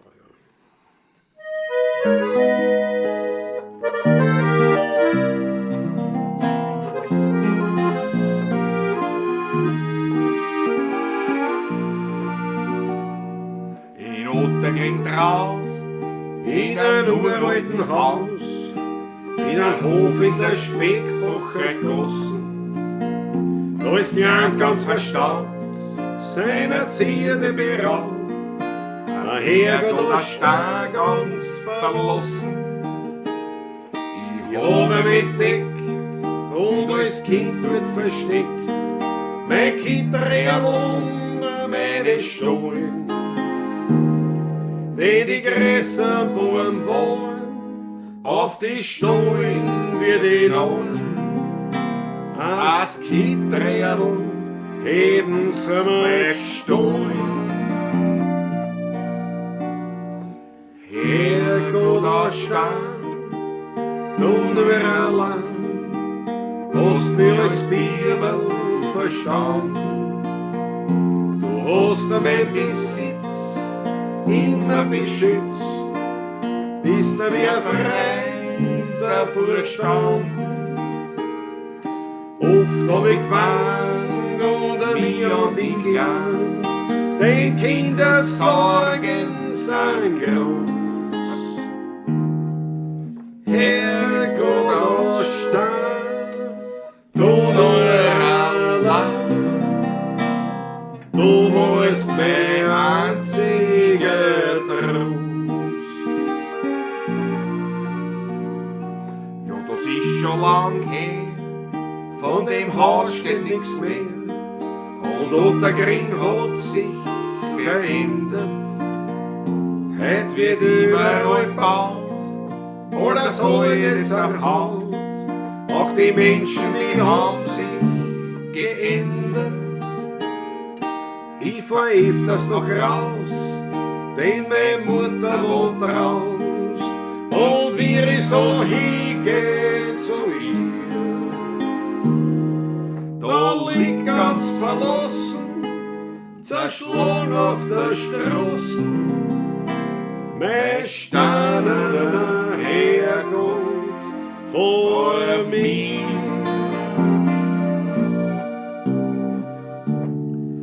Herrgott, der Stein, ich glaub wir zwei haben uns noch rechtzeitig gefunden. Du hast mein Besitz immer beschützt, bin dir als Freund stets verbunden. Ich trag die Hand und flieg die zusammen, sind deine Schmerzen groß. Herrgott, der Stein, du nur allein, du warst mein einziger Trost.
Jawohl.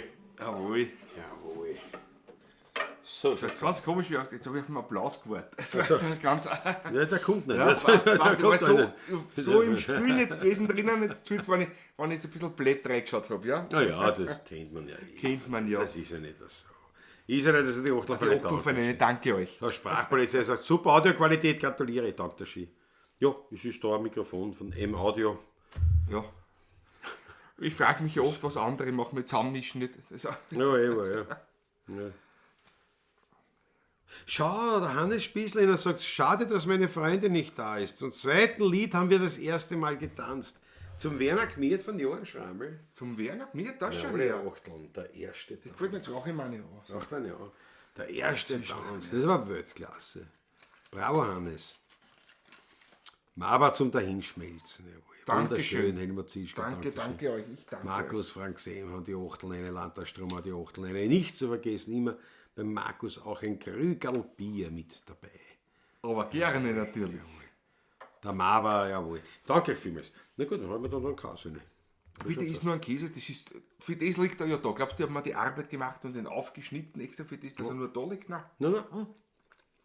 Vor allem jetzt hat er schon die Temperatur, die leibend ist. Ne? Zuerst war er noch sehr kalt. Also da muss ich mich wirklich bedanken, dass ich wieder der Gast sein darf. Ich bin ja nicht nur heute da, ich bin ja schon am Samstag herausgekommen, Ja.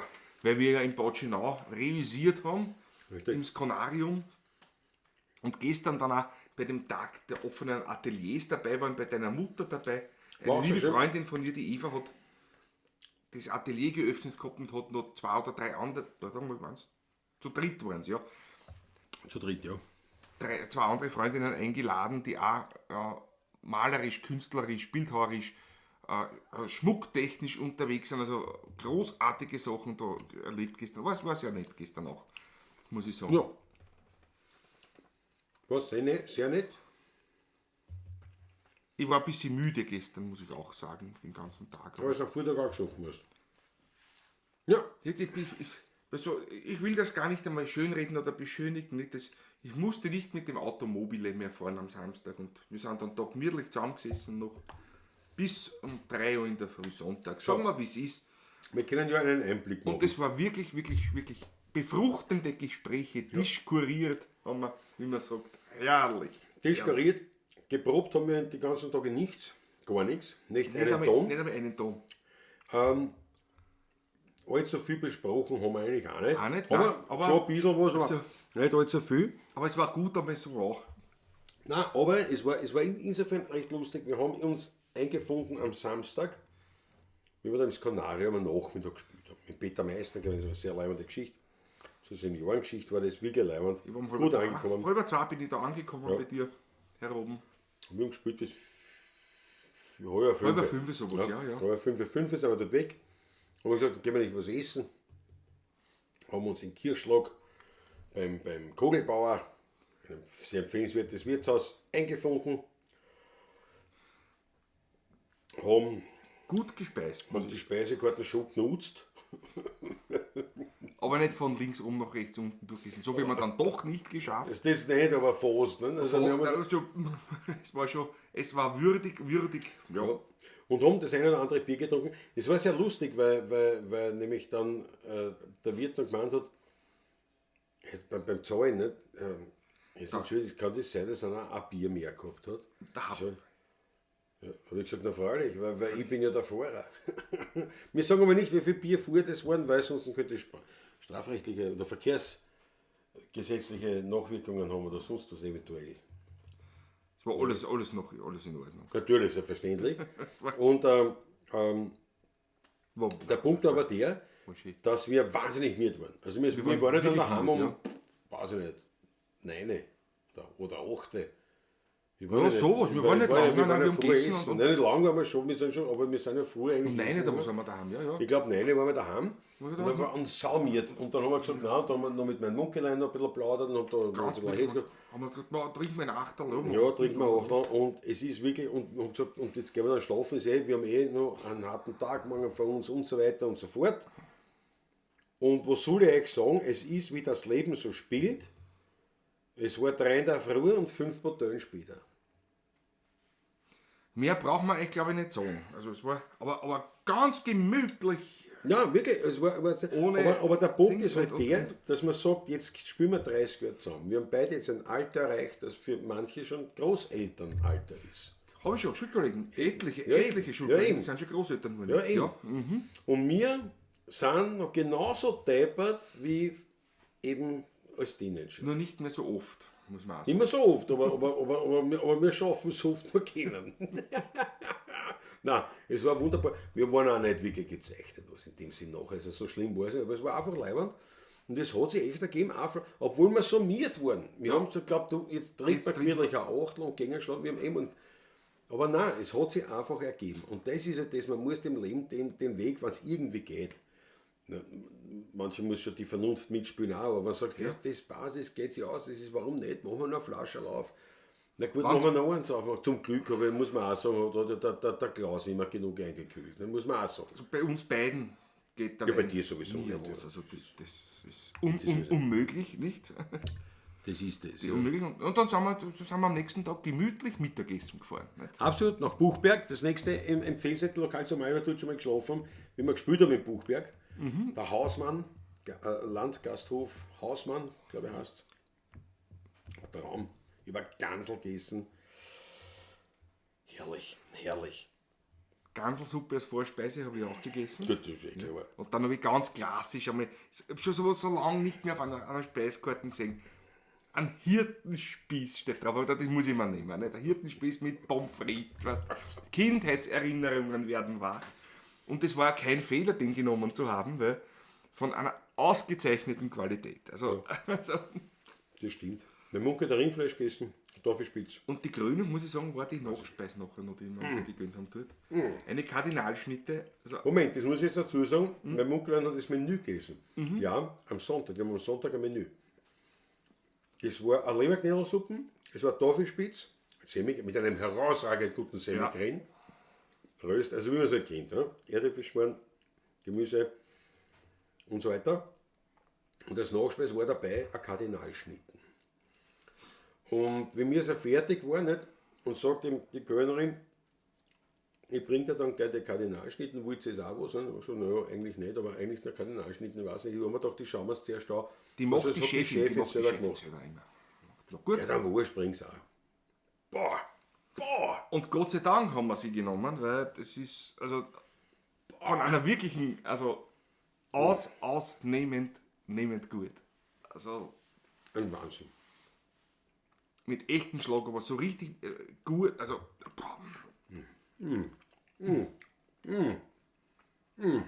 Und Gustav Kardinalschnitten.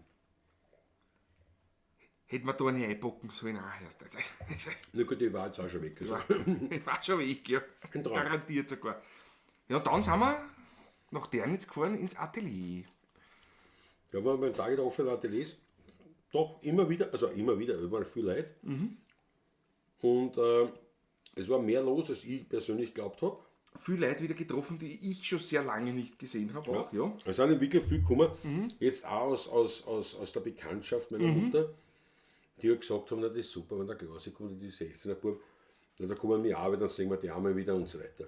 Also es war wirklich sehr leibend, sehr gemütlich und das Wetter war ja auch schön, jetzt haben wir draußen gesessen. Traumhaft. Wir haben im Garten gespielt ein bisschen. Ja, nein, war Hitz. Und dann sind wir heim. Und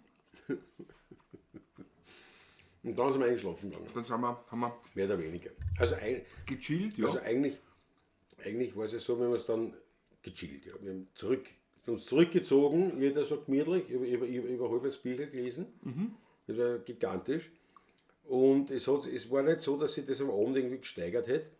Aber tatsächlich, mein Mucke und die sind tatsächlich erst am Einschlafen, glaube ich. Oder halb eins. Aber ja, aber wir haben alle nichts mehr gemacht. Also jeder ist irgendwo in einer Ecke gemütlich, eingeheizt, herrlich, die Wärme genossen und waren entspannt. Wunderschön. Und heute in der Früh sind wir aufgestanden. Ja. Unseren Schuh kaufen. Gemütlich, ja. Um 9:15 Uhr Abfahrt hier. Sind wir nach Neunkirchen gefahren. Schuhhaus Rax, die nächste Werbung, die wir machen können. Ja, nur Werbesendung. Ja. Ja. Aber wirklich Sachen, wo wir dahinter stehen können. Weil Ja. ich habe mir 2 Paar Schuhe gekauft. Ich habe 3 Von Paar Schuhe Rax, gekauft. aus der eigenen Produktion, nämlich von ihnen. Ja. zwiegenähte Ja, also Schuhe. es ist einfach. Ich habe schon welche gebraucht, ich bin ja schon neben die Schuhe fast gegangen. Nicht? Das, weißt du, Ja, ich trage gut Schuhe, gesehen, machen ja. wir so oft, so lang, bis wir schon rüber da runterfallen. Ich habe mit Niki Lauder gemeinsam, habe ich das auch immer gemacht. Halt, aber ist ja ein Problem, ich habe Größe 47, 48 und da Schuhe irgendwo zu finden von der Stange ist immer schwierig für mich, muss ich ehrlich sagen. Noch dazu einen sehr schmalen Fuß, der aber vorne breit, hinten sehr schmal ist und das ist immer ein bisschen schwierig. Ne? Dass man Quasi kein Fischerboot, sondern eine Zille. Eine Zille sozusagen. Ja, genau. Das ist aber gut beschrieben, Klaus. Ja. Das ist gut beschrieben. Ja.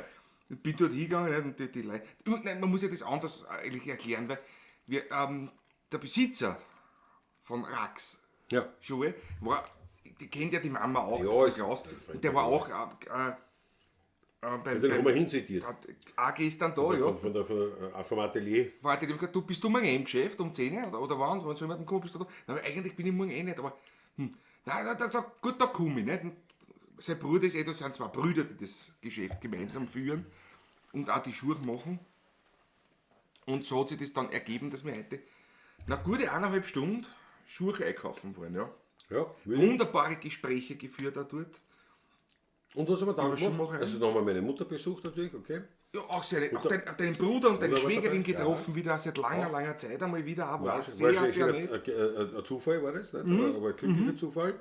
Und dann sind wir was essen. Was essen gegangen. Ein Lokal, das wir noch nicht kannten, Nein, aber uns empfohlen Empfehlung. wurde, in Neunkirchen, quasi eigentlich so eine Sportplatzkantine, ja, Mann. ja, Toms Oase, ja. und sagt, da können Sie gehen. Mein Bruder, meine Schwägerin, meine Mutter haben alle gesagt, dort können Sie gehen. Weil am Montag ist mir schwierig, da geht halt alles zu. Und wir sind dort hin, haben reingeschaut Eine, in die Karten. eine riesige Speisekarte. Das sagt nicht immer alles aus, weil aber es war alles gut, was wir gegessen haben. Eine riesen Wildkarte momentan. Ja, Ich habe mir sofort als Vorspeis eine Waldpilzsuppe bestellt mit Erdäpfeln. habe ich auch gegessen. Als Hauptspeise dann ein Rehschnitzel. Ausgezeichnet gewesen. Also ich muss sagen, Traum. die Uschat gewesen, glaube ich, bockene Steinpilze. Eine Steinputz. Wahnsinn. Und du hast klassisch Klassisch, gerade am Blöd. Gordon Bleu gegessen und es waren alle Dinge wunderbar. War wirklich alles gut. Also, Auch die Suppen. da habe ich mir wieder gedacht, du darfst Empfehlung. dich nicht täuschen lassen, weil Toms Oase und eine Sportkantine, ganz ehrlich, Im ersten Moment da gehe ich nicht trinkst du- rein. trinkst du Also, was, nicht wenn ich zum essen Essen, gehe. nicht? Also, Da gehe ich auf einen Spritz oder was, nicht? Aber nicht wenn ich... Und ich war wirklich dran. Also im Prinzip haben die letzten 3 Tage aus Fressen bestanden kulinarisches Wochenende, ja. und so weiter und so fort. Probt haben wir nichts, Da messen wir jetzt nur einen Käse. gesprochen haben wir auch nicht allzu viel. Also, dass man sagt, wir waren in Klausur, das können wir jetzt wirklich definitiv so sagen, nein. Na, Wir haben einfach nur einen Hitz gehabt, das war einfach leibend. So, grüß euch der Ulrich, ich habe vor lauter Buchhaltung das Pavlatschen fast vergessen. Jesus, grüß nein. dich gut, servus. Ein Wahnsinn. Ein Traunerfuß, genau, der Kirchschreier. Wenn es gemütlich ist, vergeht die Zeit sehr schnell. Das ist halt nett gesagt, Hans. Aber stimmt, aber genau so ist es aber. Und so Sachen sind aber auch notwendig, finde ich, weißt. Ich möchte dieses Wochenende nicht missen. Nein, In das keinster war Art und super. Weise nämlich. Wir haben super gemacht. Und da kommt noch was. Aber die Sprachpolizei muss ich jetzt vorhin noch sagen. Zu euch ein Herger der Star hätte der Orsolitsch gesagt, ein Wahnsinn normal. Jawohl, danke der Ski. Danke. Danke der Ski, ja. Ja, es war nämlich auch eines, muss man dazu sagen, am Samstag haben wir gespielt da im Szenarium. ja. Und mein Munkelheim war daheim und es daheim gemütlich gemacht hat. Eikatz hat sich was zum Essen gemacht hat. Das ist einfach gemütlich. Also hat er gut eigentlich, sie hat das Essen gemacht, wie wir gerade heimgekommen sind. Eigentlich. Aber ist ja wurscht. Also, das ist da. Und wir waren halt dann allein unterwegs und sind eben dann eben zum Kugelbauer. Und wir hatten ja im Prinzip tatsächlich persönlich auf etwas anzustoßen. Nämlich es handelte sich ja um den 19. Oktober. Ja. Und der 19. Oktober, das ist jetzt exakt der Tag des 30-jährigen Jubiläums. Das war, der 19. Oktober war exakt der Tag, wo wir zum Geburtstag von deinem Großvater aufgespielt haben. Das war der 75er. Ja. 105 Jahre. Also das ganze Ist Jahr echt feiern cool, wir eigentlich den 30er Und tatsächlich hat sich das halt so ergeben, dass wir zwar allein zusammengesessen sind, in einem vollen Lokal, aber wir zwar allein gemütlich da und haben uns was reingezogen, Patrick hat ein paar Kriegeln getrunken und wir haben eigentlich, da sind wir dann dran, ein Jahr heute ist ja der 19. Also das war exakt sozusagen unser Beginn. Bühnengeburtstag. Der 19. Ja genau, unser Beginn. Ja. 19. Oktober. Ui, Ulrich, Getränk gibt es erst später, wenn das Quartal zusammengestellt ist. Ne? Das ist auch Härte. Das ist Härte. Sehr spät und leider nur ganz kurz. Schau ich rein, ging sich heute leider nicht aus.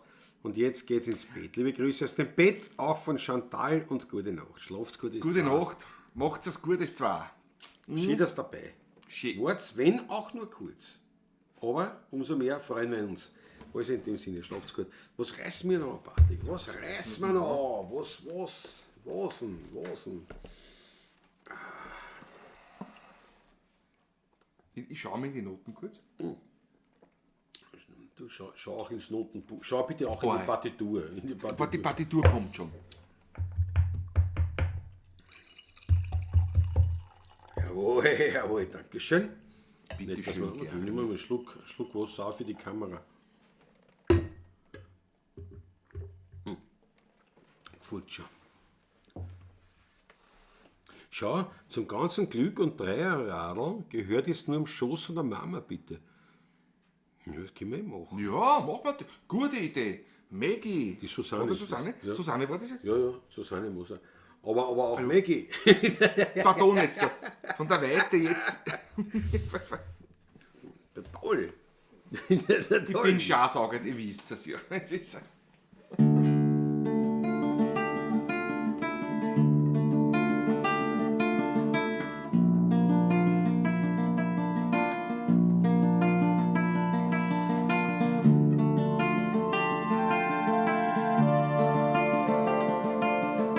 Kopfverlag Knie auf die Schulter und die Finger zwickt. Und aufgeschiefte Wunden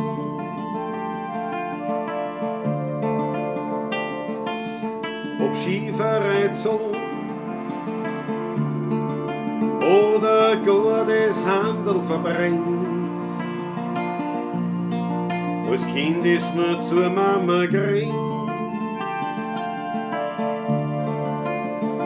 weil auf der Schoß von der Mama wird alles wieder gut. Es gibt nichts mehr, was damit tut. Auf der Schoß von der Mama bist geborgen und beschützt, wo man das Kleine so gern sieht. Am Schoß von der Mama. Am Spielzeug verloren, ein Botschen im Rad und ein Fleck in der Schuhe und ein blauer Fleck am Wadel.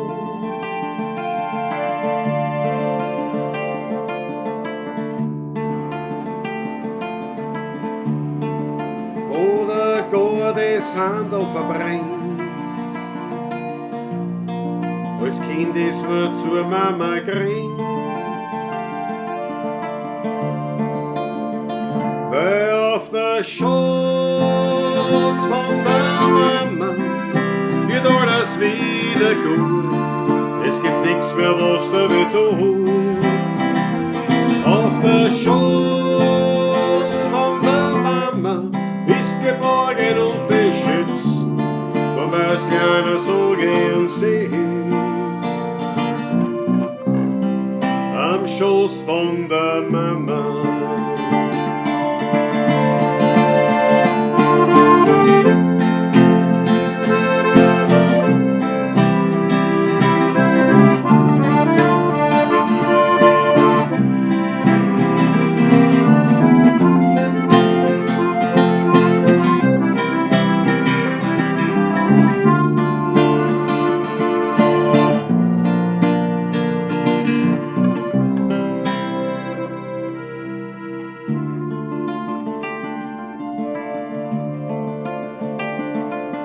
ist mir älter geworden, möcht mir das auch gern tun, man kommt zur Mama zu Haus, trink Kaffee und redet sie aus.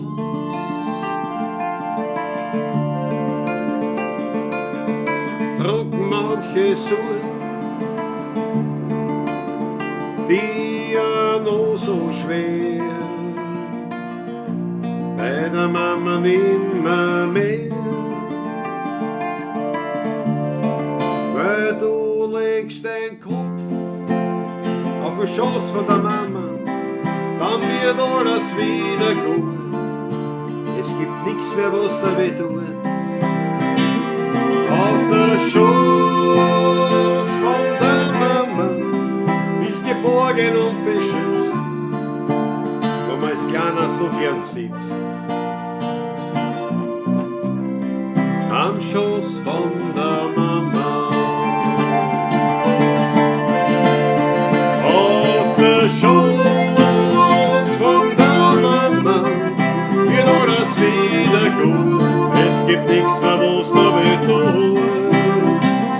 Auf der Schoß von der Mama ist geborgen und beschützt, wo man es keiner so gern sieht.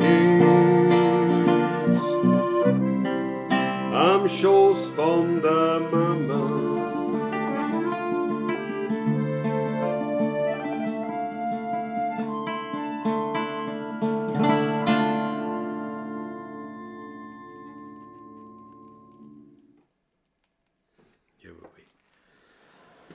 Jawohl. Und schau, das ist. Dankeschön, Dankeschön. Wunderbare Nummer, ja. Aber das ist jetzt zum Beispiel ein Kompliment, weil bei so einem Lied, einer selber geschriebenen Nummer, die immer ein bisschen ein Stiefmütterchen-Dasein bei uns geführt hat, wenn zum Beispiel der Mapa schreibt, ein Klassiker. Danke. Ja, das gefreut mich. Danke dafür. Danke. Das ist wirklich, wirklich leibend von dir. So. Sprachpolizei, wenn es Messing glanzt, ja, das könnte man auch noch eine drucken. Ja, klar, unbedingt. Georg Scheurer, Prost mit Grauburgunder vom Anton Petritsch aus Strebersdorf. Jawohl. Pinot Gris. Pinot Grigio. Wie wir so sagen. Pinot Grigio. Ja, wie wir so, wir Weinkinder. Bravo, Georg, hat er einen Strebersdorfer.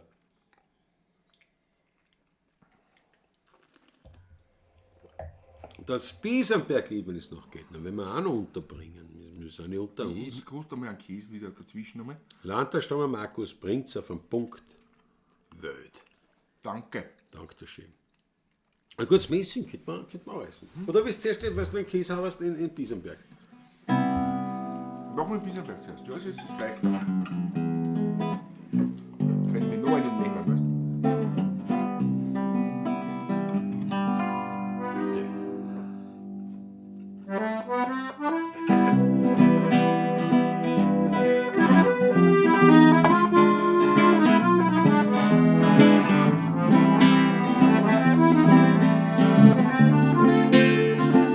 Ich hab einen Weingarten am Biesenberg. Ich bin dort gern, weil mich kein Mensch dort steht. Ich schau den Riem dort beim Wachsen zu. Ja, ich hab dort meine heilige Ruhe. In meinem Weingarten am Biesenberg dreht sich die Welt noch recht und nicht verkehrt. Man kann die Vogel dort noch singen hören und am Himmel, da siehst du die höchsten Sterne.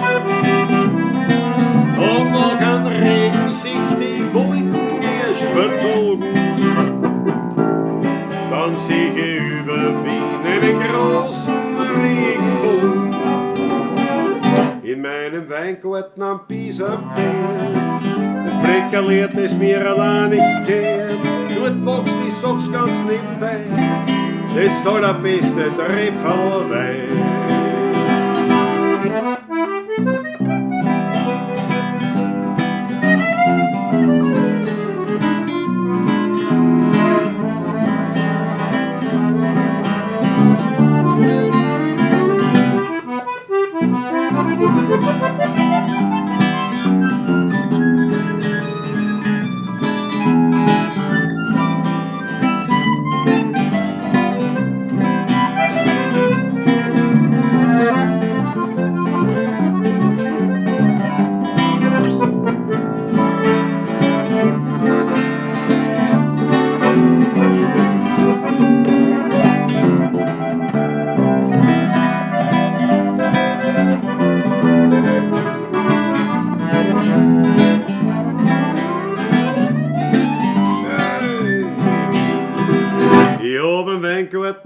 Piesenberg.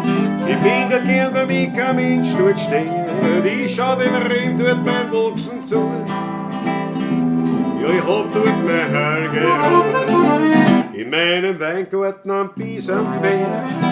Transitwelt noch recht und nicht verkehrt. Man kann die Vogel dort noch singen hören. Und am Himmel da siehst du die höchsten Sterne. Und nach am Regen sich die Wolken erst verzogen. Dann sieh ich über Wien einen großen Regenbogen. In meinem Weingarten am Piesenberg. Das Fleckerl das mir allein nicht kehrt. Dort wächst, ich sag's ganz nebenbei, das soll der beste Trepferl Wein. Das sag's ganz nebenbei. Das allerbeste Trepferl Wein.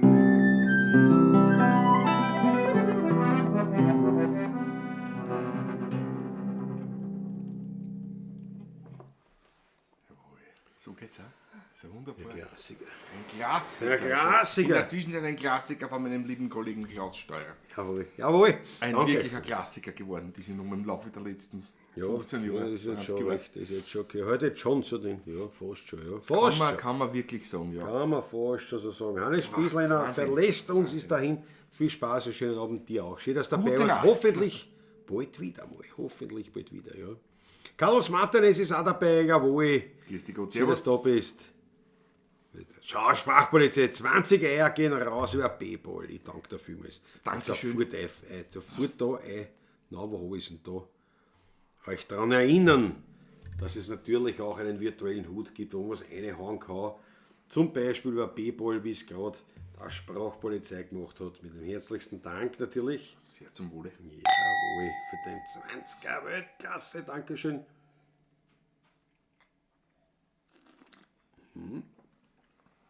Und natürlich, die könnt ihr einfach nur überweisen. Oder PayPal oder einen Superchat reinhauen, wie das da so schön heißt. Oder, was es jetzt relativ neu gibt, die Möglichkeit, eine Kanalmitgliedschaft zu erwerben für heiße 4,90 Euro oder 4,99 Euro. Nein, 4,99 4,99 Euro im Monat. Sprich, ihr lasst uns im Monat an jeden auf eine Achtelei. Beim Heirigen. Woanders geht es nicht aus, aber beim Heirigen geht es aus. Geht es aus, ja. Und das wäre einfach auch, ja, eine sehr nette Geschichte. Schaut rein, ihr findet es wenn es auf unserem Kanal seid quasi, dann hast du dann ist um dieser Button, wo du abonnieren kannst und so weiter, gibt es natürlich auch diesen Button Kanalmitglied oder nur Mitglied werden oder so irgendwie. Und so könnt ihr uns auch unterstützen, weil, wenn natürlich da ein Haufen Leute zusammenkommen, na, ist das auch irgendwas, mit dem wir ein bisschen arbeiten können. Ja, so ist es. Würde uns wahnsinnig freuen. Danke vielmals Danke. für eure Unterstützung und euren Markus Schmattes. Pistonik schreibt was sehr Lustiges. Jetzt wollte der Klaus im Patrick eine Theatern. Na, wir spielen ja für das spielen wir ja viel zu lang schon zusammen. Das gelingt ihm nicht. So einfach nicht. Da muss er sich was anderes einfallen lassen. Da muss ich mal selber, da fordert man schon was, er braucht nicht Aber glauben. wollte mich nur testen, ob ich noch Aufmerksamkeit bin, nicht? Das schau, der Uli, ich habe für später noch einen leibenden Gabarinzer aus dem Burgenland von Markus Iro. Jawohl. Yes. Nicht danach, nach der Buchhaltung, da brauchst du es. Nach der Buchhaltung du wirst die Kraft wieder brauchen, dass du wieder zur Kraft kommst, die Kraft wiederholen kannst. Ja. Versteh dich. Carlos Martinez, was bedeutet Bisam? Stimmt's da? Ich weiß gar nicht, woher Bisam kommt, der Begriff. Beim Bisamberg gibt es, ich weiß jetzt, weiß der nicht, aber der Georg, wenn er da ist, vielleicht Georg kann das weiß, eher, der Georg weiß wahrscheinlich. Die eine Sache ist, Bisamberg liegt ja an der Donau, und weil das daher kommt, dass das Wasser bis am Berg steht. Ich glaube das auch. ist die eine. Ja, genau, Und die das war anderen, die vorkommenden Bisamratten in der Donau, in den Auen vielleicht. Ja. Was von den zwei Sachen stimmt, weiß ich nicht, aber das Wasser steht bis am Berg. Was davon stimmt, weiß ich nicht. Ulrich war da mit der Bisamrate, ja. Sprachpolizei, wir haben nicht vergessen. Was wissen Sie, wir haben nicht vergessen. Nein, wir haben nicht vergessen. Es kommt noch, einen wichtigen Hinweis hat der Georg Scheurer gemacht. Beim Klang der Hörner, 9 Plätze, 9 Schätze. Ich brauche einen Weingut am Moschusberg, soll ich was texten? Ich glaube nicht. Moschusberg, ich weiß nicht, so gut. Ich weiß nicht. Auf jeden Fall hat der Georg Scheuer darauf hingewiesen, ich meine, wir haben es ja eigentlich noch nicht fix, wir wissen es nicht, aber es schaut so aus, als wenn wir am nächsten Sonntag, Samstag. am Samstag, am 26. am Nationalfeiertag Österreich, 26. Oktober, in der ORF-Sendung 9 Schätze, 9 Plätze oder 9 Plätze, 9 Schätze ja. sein werden. Das ist so eine Sendung, da sind aus allen Bundesländern sozusagen ein Platz gewählt worden, der sozusagen als schönster oder Lieblingsplatz oder wie auch immer das gewertet wird. Und diese neuen... Ist schon seit Jahren gibt es die Sendung immer am Nationalfeiertag, nämlich. Ich habe meinen Lebtag noch nicht gesehen. Immer am 26. gibt es diese Prämierung dann der neuen Plätze, 9 Schätze aus jedem Bundesland. Aus jedem Burgenland. Weil der Wein aus dem Burgenland, jetzt war ich so auf Burgenland. Ja, und auf jeden Fall, da ist die Stammersdorfer Kellergasse, wurde von Seiten Auserkoren von Wien.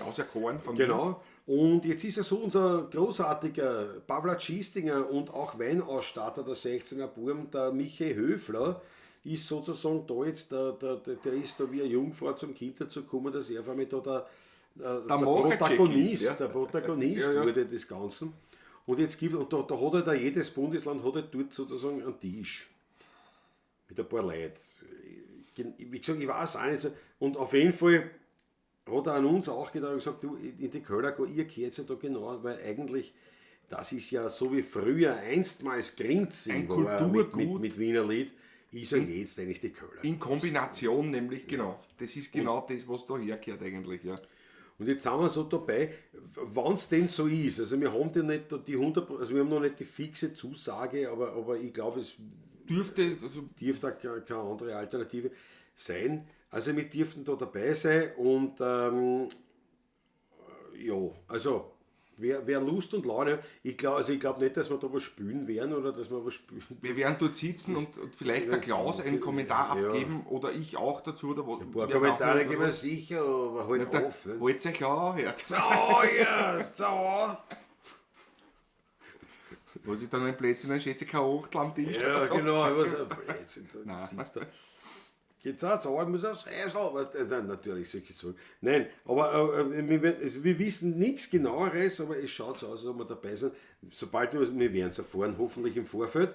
Und dann werden wir das natürlich kundtun auf unseren Kanälen, dass wir dort halt auch zumindest dabei sein dürfen und eine kleine Repräsentanz übernehmen dürfen für die Köllergassen in Stammersdorf und sozusagen für die Wiener Volkskultur dort. Werden wir sehen, was rauskommt. So, was haben wir da? Monte Bisamo, Georg Scherer. Wolfgang Kreuzger, schön, dass ihr nach unserer Probe noch online seid. Habt's Probe, bravo. Was sagt der Nincho oder die Nincho, weiß ich nicht, ist ein Grundstück am Biesenberg noch erschwinglich? Weiß ich nicht, glaube ich nicht. Es kommt davon, ich meine, vor allem Grundstücke zum Bauen gibt es ja zum Bauen gibt es nichts. Das gibt es schon, weil welche, die wo du halt dann umwidmen lässt. Ja, aber da musst du halt wem kennen auch und da musst du schon zahlen, nicht? Weil Korruption kostet schon Geld. Das kostet viel. Ja. Aber das gibt es weniger, aber ansonsten ist es auch nicht grün. Naja, also, du kannst grün, kannst du immer, was du einen Weingarten suchst oder einen Weinkeller suchst, da wird immer wieder was verkauft. Ja. Gibt es immer wieder. Ja. Und ich glaube nicht, die sind nicht einmal über so teuer. Nein. Aber Vorsicht, das sind landwirtschaftliche Gründe. Vorsicht, und wenn du jetzt zum Beispiel so einen Weingarten kaufst, dann muss der auch bewirtschaften. Und du musst aber, genau. Also das kannst du von dem anderen machen lassen. Genau. Aber du giltst damit als Bauer. Und da musst du in die Landwirtschaftskammer und so weiter. Also das ist genau so ist es. So ist es, ja. Freut von uns. Der ist original jetzt Mitglied in der Landwirtschaftskammer. Wo ist er jetzt? Das ist jetzt so. Jetzt ist es so, ja. Und er hat gesagt, man kostet auch nicht viel, aber ist bei der Versicherung, bei der Landwirtschaft, also bei der Bauernversicherung und alles. Also wirklich original, ganz, also, aber es gibt schon, natürlich kostet es mehr, als wenn es jetzt irgendwo natürlich im Weifel jetzt in irgendeinem Kaff, sage ich jetzt einmal, einen Weinkeller hat, wo nicht viel los ist. Aber das wird so sein, wenn du sozusagen in Polsdorf ist auch nicht so einfach einen Weinkeller kriegen mehr, schätze ich mal. Ja? Also es kommt darauf an, wo, aber dort und vor allem im Gebiet rund um die Kellergassen, da gibt es schon noch. Da gibt es schon ein paar Köller. Aber ich weiß nicht, aber es ist noch erschwinglich. Ich glaube auch. Ich glaube schon. Es ist schon erschwinglich, aber es ist nicht so, dass du sagst, ich kann mir dort was kaufen, dann stelle ich mir hinten hin und habe dort Das geht. Das spielt ja nicht so einfach. Ja. Meines Wissens jetzt. Ja. Aus Bodersdorf gewinnt der Leuchtturm, sagt der Michael Unger. Ja, ich meine, dass die Kellergassen nicht gewinnt, ist mir klar. Also das muss uns auch logisch sein. Ja. Sag das nicht. Nein, ich glaube, was Maria Tafel ist ja auch mit ihm. Maria Tafel ist auch dabei, ja. Naja, die Wiener werden gewinnen, na klar. Ne? Das ist, und man darf nicht vergessen, ich liebe die Kellergassenstamm, aber man darf nicht vergessen, es ist eine Durchzugsstraßen. Es ist nicht sonderlich schön saniert, auch noch nicht. Also, es ist jetzt nicht so, dass man sagen kann, bist deppert. Aber es ist ein Schatz. Aber jetzt, wenn du antrittst, natürlich gegen sowas wie Maria, ich glaube Maria Tafel ist in oder Maria Schutz. Maria Tafel ist, ich weiß nicht. Ja, also Maria Tafel, naja gut, da brauchen wir aber nicht reden. Ne? Sag ich einmal, wenn wir sehen. Aha, der Georg Scheurer sagt korrekt, wie der Patrick sagt, bis zum Berg. So wie der Wogenrhein der Wagram wurde. Wogenrhein, ja genau, Georg, ja. Na, wir zwei. Also bis am Berg ist das Wasser gegangen worden. Schau, Franz M., am 26. sind wir beim Zatsche Carlos Geburtstagsfeier, beim Haslinger in Sievering. Und da lassen wir uns ganz lieb grüßen. Liebe Grüße. Da kannst du ja eine dran sagen, die Buben kennen nicht. Die sind am Königelberg bei einer Live-Aufzeichnung. Da müssen wir die Guschen nicht müssen stundenlang dort sitzen. Ja. Burgenland hat noch nie gewonnen. So wirklich, ich habe keine Ahnung. Ich kenne die Sendung. Ich weiß, dass es gibt, aber ja. Carlos Martinez Biergarten ist auch nicht schlecht. Das ist eine andere Möglichkeit natürlich. Ja, warum nicht? Sprachpolizei sagt, mein schönster Platz ist in der Hapfen. So schlimm würde ich es nicht sagen, aber jetzt natürlich Sprachpolizei kommt das von dir gewünschte Lied. Wenn's Messing schon glanzt. Uraltes Wiener Lied.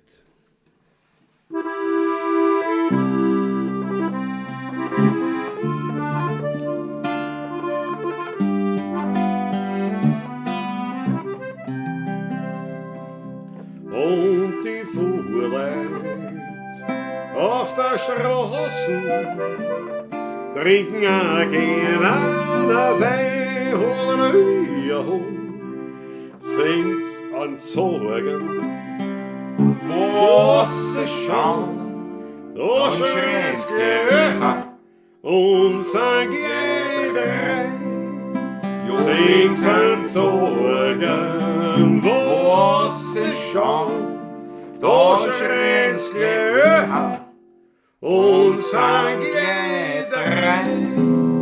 Ja, wann das Messing schön glanzt und wann der Handliche tanzt, wann der Sodliche schreit, dann ist auf Wehen nimmer weit.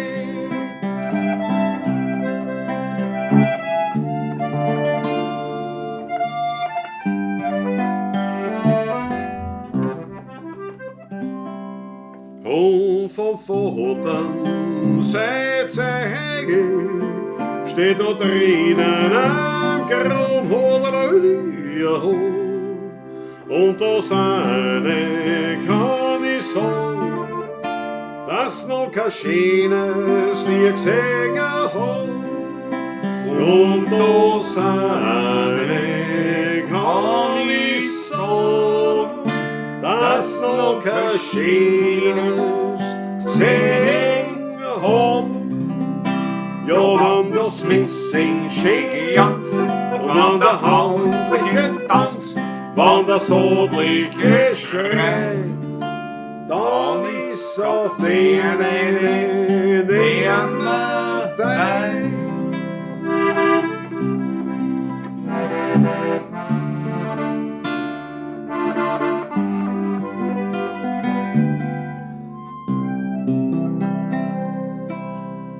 Und wenn ich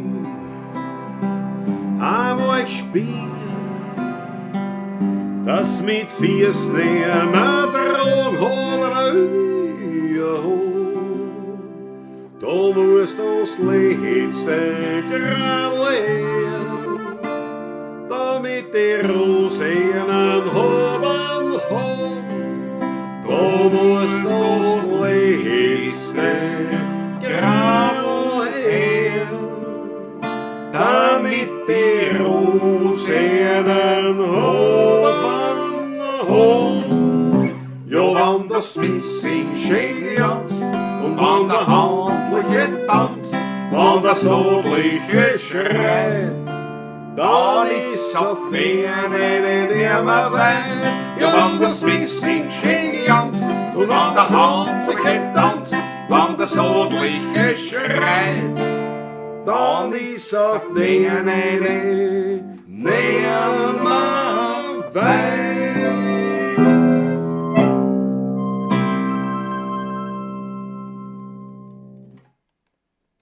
Jawohl. Eine Traumnummer und auch eine unserer ersten Nummern, die wir gespielt haben. In der Tat. In der Tat, eine der ersten, die wir Im uns ersten gemeinsam- Repertoire. im Hatten ersten wir Repertoire am 19. Oktober vor 30 Jahren bereits drauf. bereits im Repertoire, ja. Jawohl. Jawohl. Schau, der Ulrich weist sofort die Sprachpolizei darauf hin. Einschlafen nach der Pavlatsch, noch nicht gleich. Bravo. Bravo, das gehört Jawohl, jawohl. definitiv jawohl. gehört. Aber nichtsdestotrotz, ich gehöre auch schon zu diesen Leuten, die mit da sagen, der schönste Platz ist in der Hapfen. Das ist schon. Schlafen ist Schon schön, daheim ja. ist schon. Nicht schlafen, muss ich aber so im Bett. Man kann im Bett da lesen, man kann tut da im Bett- nichts man kann- weh. man kann- Meistens. So, der Chaos Martin, es habt ihr auch Elvis-Impersonation drauf. Nein, haben wir nicht. Nein. Nein. Impersonation drauf. Kiss me quick oder sowas. Nein, haben wir nichts. Nein, das ist nicht unser Genre. Das haben wir nicht daheim. Ja, das ist ein Schluck. Aber beim Wein, der ist sehr gut. Ich möchte das nochmal anmerken. Ich glaube, wir haben dem Wein da zu wenig Aufmerksamkeit gehabt. Der ist der Weißgepresste, ein ja. Traum. Ein Traum. Ich schätze den schon, seit wir beim Karl spielen von ihm, besonders den von ihm, ja.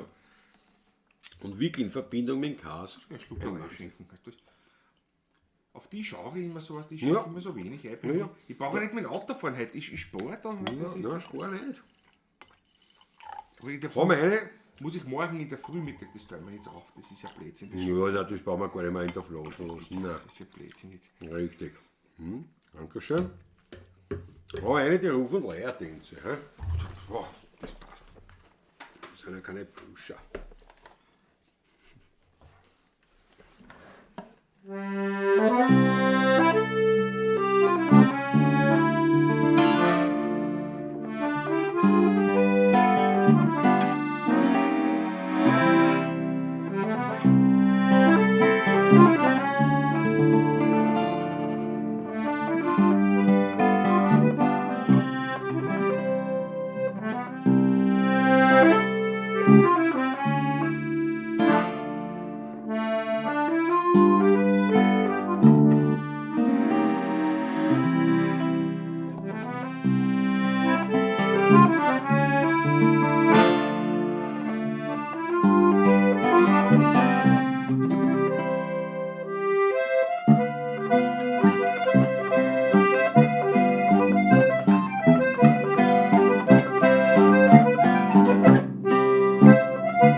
kurzen Unsicherheit, da war schon zweit. Gell? Ich habe mich selber überholt gehabt. Ich war nämlich schon, bei den Leiertänzen, dabei waren wir noch beim Ruf. Ja, eben. Da kam der Ruf vorher noch. Wir waren zweit.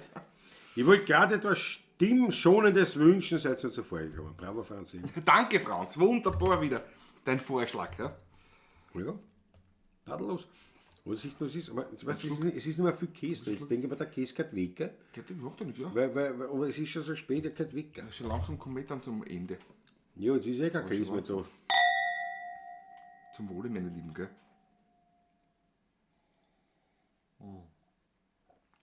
Herrlich. Komm, mein Hausknecht. Ja, gut, schöne Nummer.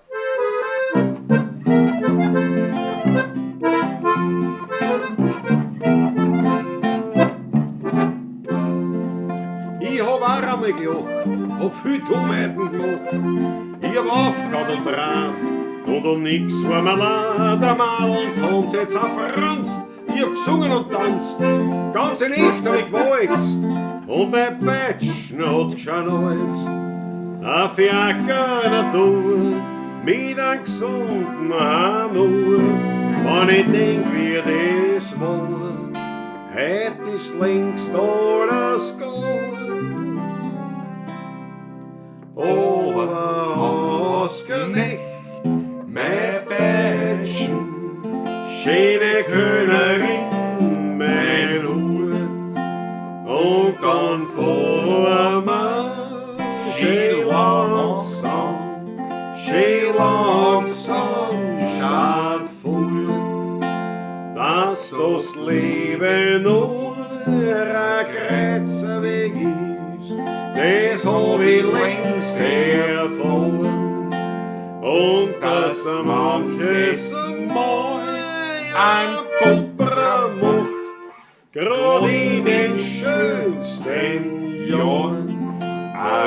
Ja, ussasa, ussasa, ussasa, frisch lackiert war mein Wagen. Mein Geschäft hat was dran, an jedem Grund hat mich kennt. Und der Gulden ist gering, immer modisch das Gewand. Und auch sonst gesund beieinander, mit ein Flinzel in den Ohren, Freundl, das war ein Fahren. Zuerst die nobliche Fuhr, dann die nodige Tour. Wenn ich denk, wie das war, heut ist längst alles gut. Oberhausknecht, mein Batschen, schöne Könnerin, mein Hut. Und dann vor mir, schön langsam stattfand, dass das Leben nur ein Kreuzweg ist. Das hab ich längst erfahren. Und dass manches Mal ein Pumper macht, grad in den schönsten Jahren. Ja, ussasa, ussasa, ussasa. Aber Hausknecht, Mein Batschen.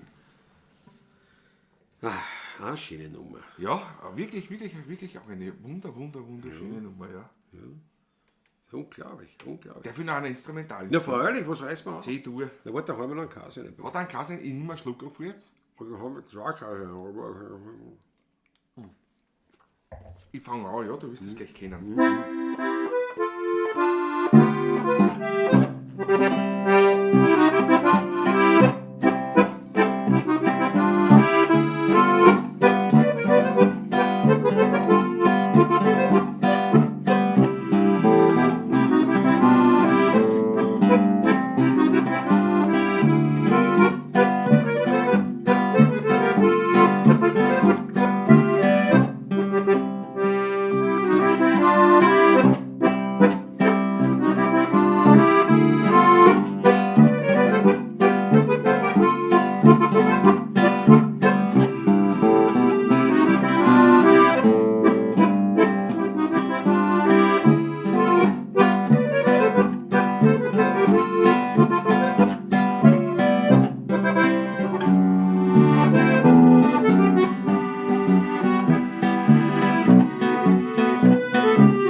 Haben wir noch ein Anliegen heute, der Marsch? Einen heiligen Marsch müssen wir schon spielen. Alle Achteln und Einer nicht nur gehört irgendeiner, sondern aus seiner Einer Feder. gehört schon gespielt, ja. Ein Taschler. Danke. Bartek. Einfach. Definitiv. Ein großes Lob vom Edi Reiser damals bekommen, Ja. mit der frisch geschrieben Zu war. Recht, zu Recht. Sprachpolizei haben so Zwiefachgruf. Na, Ja. Was mir gemeint ist, weil wirklich ein Zwiefacher ist nicht. ist es nicht, nein. Aber- Es ist kein Bodenloch drinnen. Warte, das ist jetzt beim Der Carlos Water, das darf man sich wünschen, dass Klaus mal auf etwas anderem klampft als auf der Kontragitarre. Naja, na da jetzt nicht, weil da habe ich zwar schon andere. Na, aber im Blues geht man machen. Ja? Blues geht man Ja, machen. wenn er es wünscht, weil die hätte ich da. Bis Depper, die Seiten sind, glaube ich. Die sind original noch. Nein, original ist das nicht mehr. Aber pass auf, ich sag dir was. Die 80er Jahre noch. Ich habe das Haus hier erworben 2013 Das bricht bei 11 Jahren. Ne? und ehrlich gesagt, und da habe ich die Gitarre heraus, ich glaube seitdem habe ich die Seite, also nein, das gibt's ja nicht. Oh ja, das ist schon Das möglich. wird Ja. schon sein. Das wird schon sein. Ich kenne auch deine Beleuchtung am WC, also drum, also Ja gut, aber das steht kann das dabei. schon sein. Nicht? Also, das ist Du hast aber Glühbirnen. Du hast aber einfach nur Glühbirnen am Häusl, wie man so sagt. drunter geschrieben hat er, ist nur provisorisch. Juni 2013. Da habe ich mich da verschrieben, nämlich aber eigentlich Juli. Eigentlich- Weil Gut, das offiziell, eine Monat ist schon. nein, offiziell habe ich mich am 1. Juli habe ich quasi dieses Haus übernommen. Also mit 1. Juli laut Grundbuch gehört das Haus mir. Aber es war das war lustig, weil die Verkäuferin, also die Vorbesitzerin, war die Frau, ne, die war super und hin und her, die das alles so her. Und es gab dann die Maklerin, gab es ja auch noch. Ne? Und es war jetzt auch so, dass wir uns da recht gut verstanden haben und ich habe gesagt, wie sich das ausgeht, und na, wann wollen sie denn das ausschauen und wann wollen sie denn kommen, wann wollen sie das denn übernehmen. Ne? Und ich gesagt, ja, nicht, wie und wir es haben uns halt halt geht, was nicht? ausgemacht und das war schon im Juni. Und das war irgendwie ganz lustig, weil irgendwann hat dann die Maklerin angerufen und gesagt, ja, wegen der Schlüsselübergabe. Ich sage, den sparen Sie nicht das. Alles schon erledigt. Es ist schon alles gemacht. Ich war schon da. Das heißt, ich habe im Juni dieses Haus übernommen, aber der Zettel laut Grundbucheintrag ist es von da. Und ich sage einmal, die Glühbirnen dort habe ich sicher erst dann im Juli, also die Lampen, was habe ich sicher erst raus oder runter. Und da habe ich gedacht, gib's einmal Glühbirnen Du hast hin. da Ne? aufs Glas ist, montierst da eine Glühbirne. Ne? Da war ja einmal. Und aber das steht dort. Zwei Das ist nur Drähte, eine provisorisch. Fassung und die Birne. Ja, sie brennt. Nicht einmal die Glühbirne habe ich noch auswechseln müssen. Weißt du? Was du maßen hast, heute dein ganzes Leben. Doch. Ja, schauen wir mal. So, dann pass auf, jetzt extra. Okay, nimm es Ruhe, das andere. okay. Das ist ja, diese Metallic-Lackierung ist ja Wahnsinn. Ein Fender, das stimmt nicht. Oh, Oh weh, oh, weh, oh, weh, oh, weh, oh, weh, weh. weh. Wegen dieser einen Nummer das Ja. Instrument zu stimmen, das ist Na, schon wirklich, ein wahr, Wahnsinn. Hoppala. So schön Deckung. Da kommt da gar nichts mehr raus bei der Sache. Nein, viel kommt da nicht mehr raus. Mumpf, Mumpf, Mumpf. Ui, das ist ja der nächsten nicht anders. Ah, danke, jetzt wird schon. Klar, die zwei gingen immer. Das muss reichen. Aber für dieses- EAD ist heute EAD. Ja. Es muss für dieses Experiment genügen. Machen wir bloß, muss ich auf die andere Seite wechseln. Da so. Extra für den Carlos Martinez, das heißt jetzt schon was. Ich hoffe, du bist dir Dieser dieser Ehre Ehre bewusst bewusst, dass ich das, weil du gestanden bist jetzt da. Ich möchte vielleicht vor draußen nochmal einblenden, ganz kurz, den Hinweis auf den Schmartis. Ich mein, Es Weil ist jetzt- kein Fehler, nicht? na jetzt, Mann. Ja, jetzt, Mann. So. Da muss ich erst schauen, wie geht denn der? Wo ist denn der? Weil die Markierung ist nämlich frecherweise anders.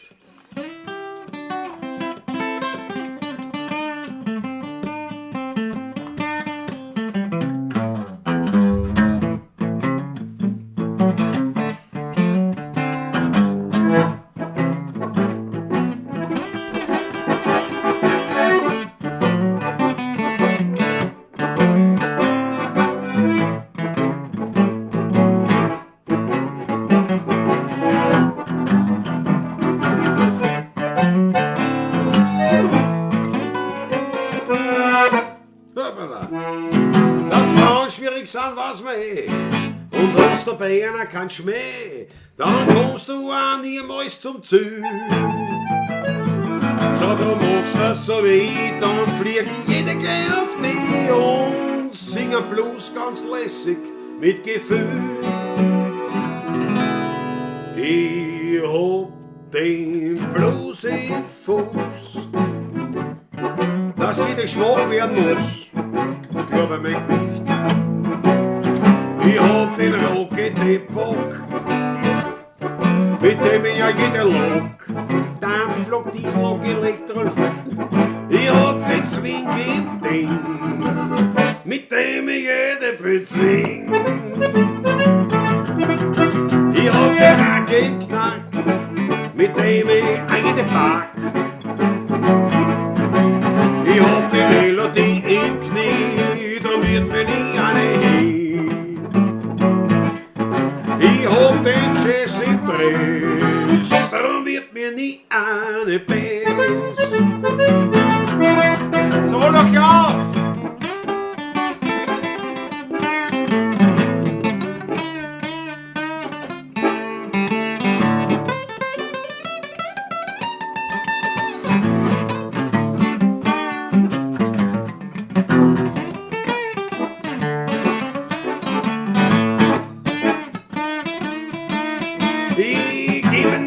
Den Rat, wann er ihm notwendig hat, schau so mach's bei die Frauen an Ries.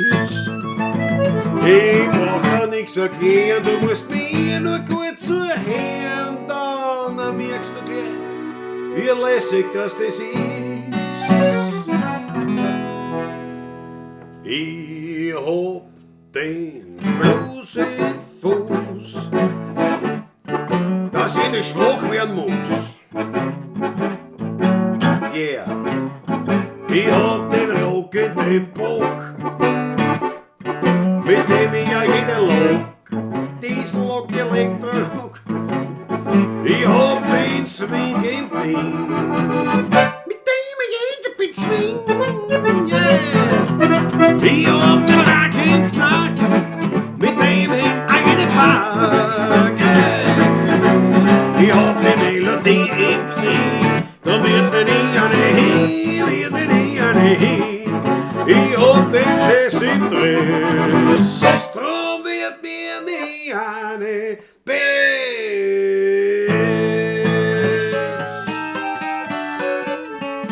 Blues im Fuß.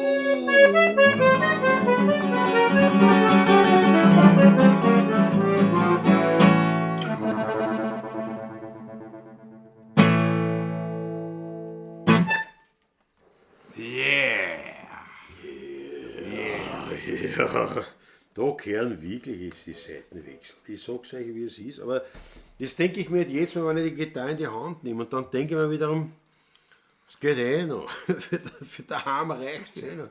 Was ist das so? Man muss nämlich.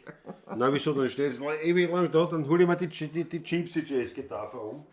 Ist eine Möglichkeit natürlich. Aber da gehört die Seiten auch schon gewechselt. Das Problem ist, der hat ja so viel Gitarren. Nein, viel wenig. Boah, nicht viel.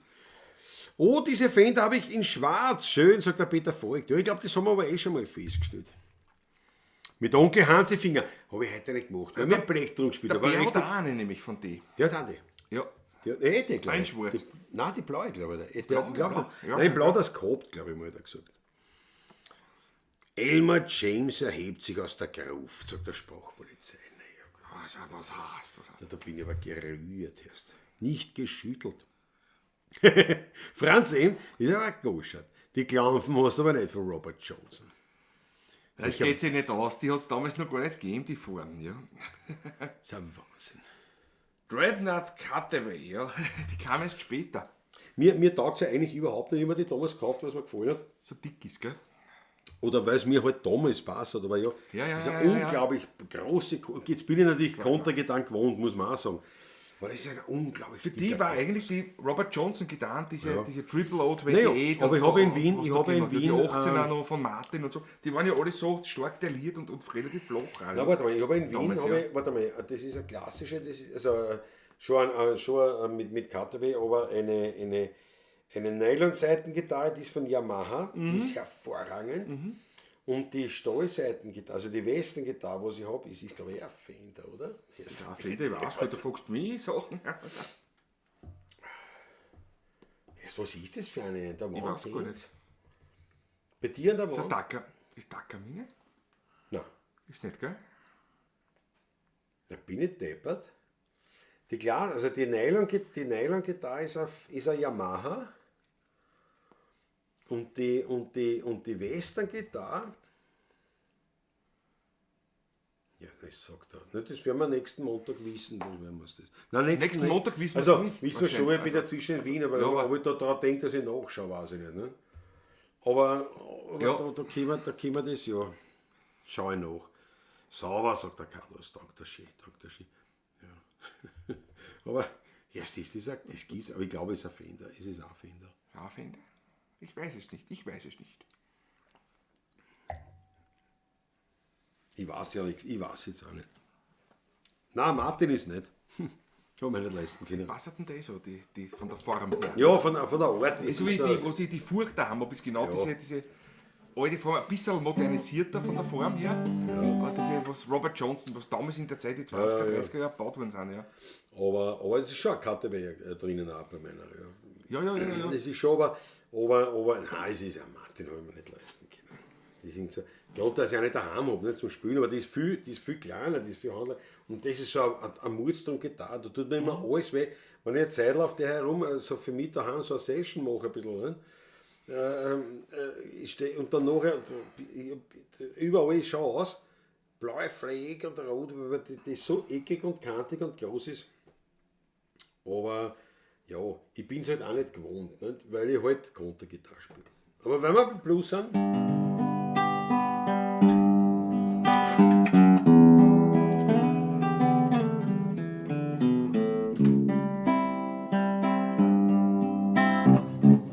Robert Johnson, Liebe hoch. When I follow to the station,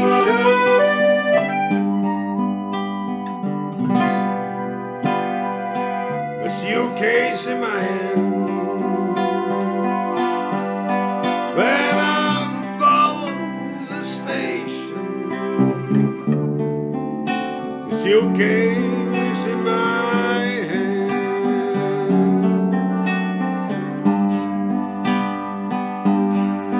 Well, it's hard to tell, when all my love's in vain.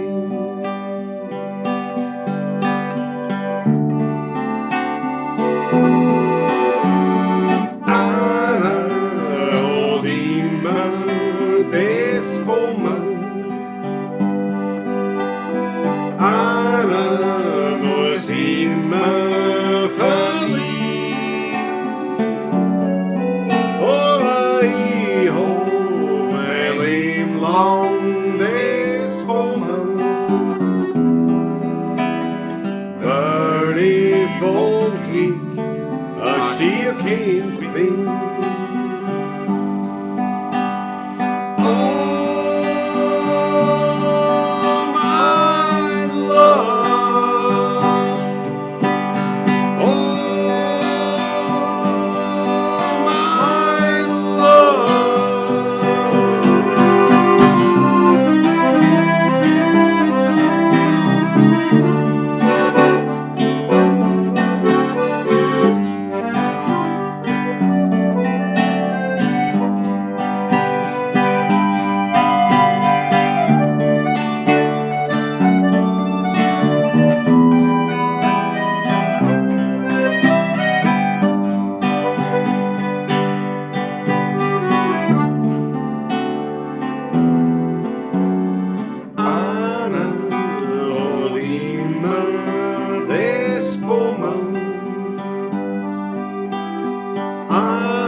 bin, weil ich von Glück ein Stiefkind bin.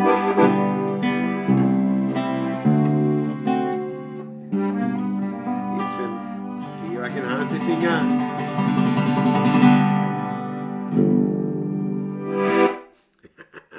Jawohl. Robert Johnson, respektive Rolling Stones mit Horst Mähler. Ja. Ein Wahnsinn. So, jetzt ein bisschen in eigener Sache, meine Herrschaften. Wie gesagt, also wir geben einer Bescheid, ob am Samstag das wirklich was wird mit 9 Plätzen, 9 Schätze. Schaut aber gut aus. Schaut gut aus, Also wie zumindest vorkommen im ORF. Ja. Und ansonsten am Freitag davor, meine Lieben, haben wir eben wieder die Morgensendung. Wie gesagt, wer das nicht mitbekommen haben, wir haben den Montag bis Freitag Morgentratsch haben wir quasi beendet und von nun an haben wir lediglich, aber doch, jeden Freitag um 9 Uhr quasi den Live-Podcast, wo wir plaudern über Gott und die Welt. Vor allem natürlich schauen wir, dass wir da musikalische Themen im Vordergrund oder zumindest Musik-Business-Themen im Vordergrund haben. Aber nicht nur. Es kann über vieles, kann auch natürlich über einen Bagger gehen. Wenn man, Was weiß man, ja. Das natürlich, ja. Also jeden Freitag 9 Uhr und zwar auf diesem Kanal, nicht auf dem anderen, nicht auf 16 Uhr beim Inside, sondern tatsächlich hier. Ab jetzt da. Ja. Und wer Zeit, Lust hat, schaut rein.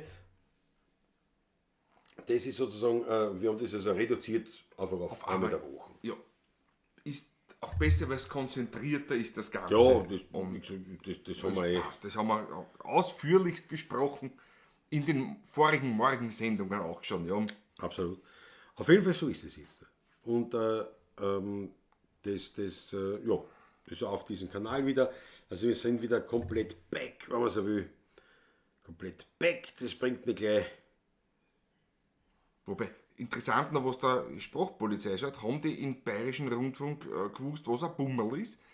Ja, das war sogar ein Wunschlied, dass wir das spielen. Nein, und das haben sie alle mitsingen können. Alle mitsingen können. Du hast schon gesehen, dass das Bummel von Gmeler wirklich ein Hit war. Also ist, aber halt, also ein Wort, also das wirklich, das hat jeder kennt dort. Also das hat, da merkst du dann schon, okay, das ist schon einmal eine andere Liga, das kennt wirklich jeder. Und das haben sie auch mitgesungen und so haben auch viele gesagt, dort ist das war ein Highlight, weil es Bummel. Ja. Hat mich gefreut natürlich. Ja. Ich nehme einen Schluck.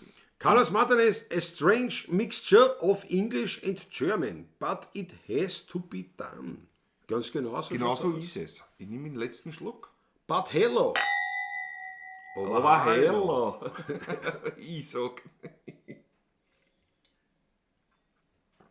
So, meine Herrschaften, nehmt das nicht auf Anlassung, weil ich wollte noch ein bisschen mehr bei dir. Ich bin ja Genussmensch. Das war noch mehr.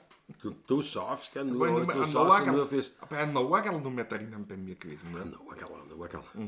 Schau, das Glas Wasser immer noch unberührt nahezu. Es fällt, aber nimm mir einen Schluck, aber nur fürs Fernsehen. Hoppala, jetzt habe ich 2 Glaseln noch.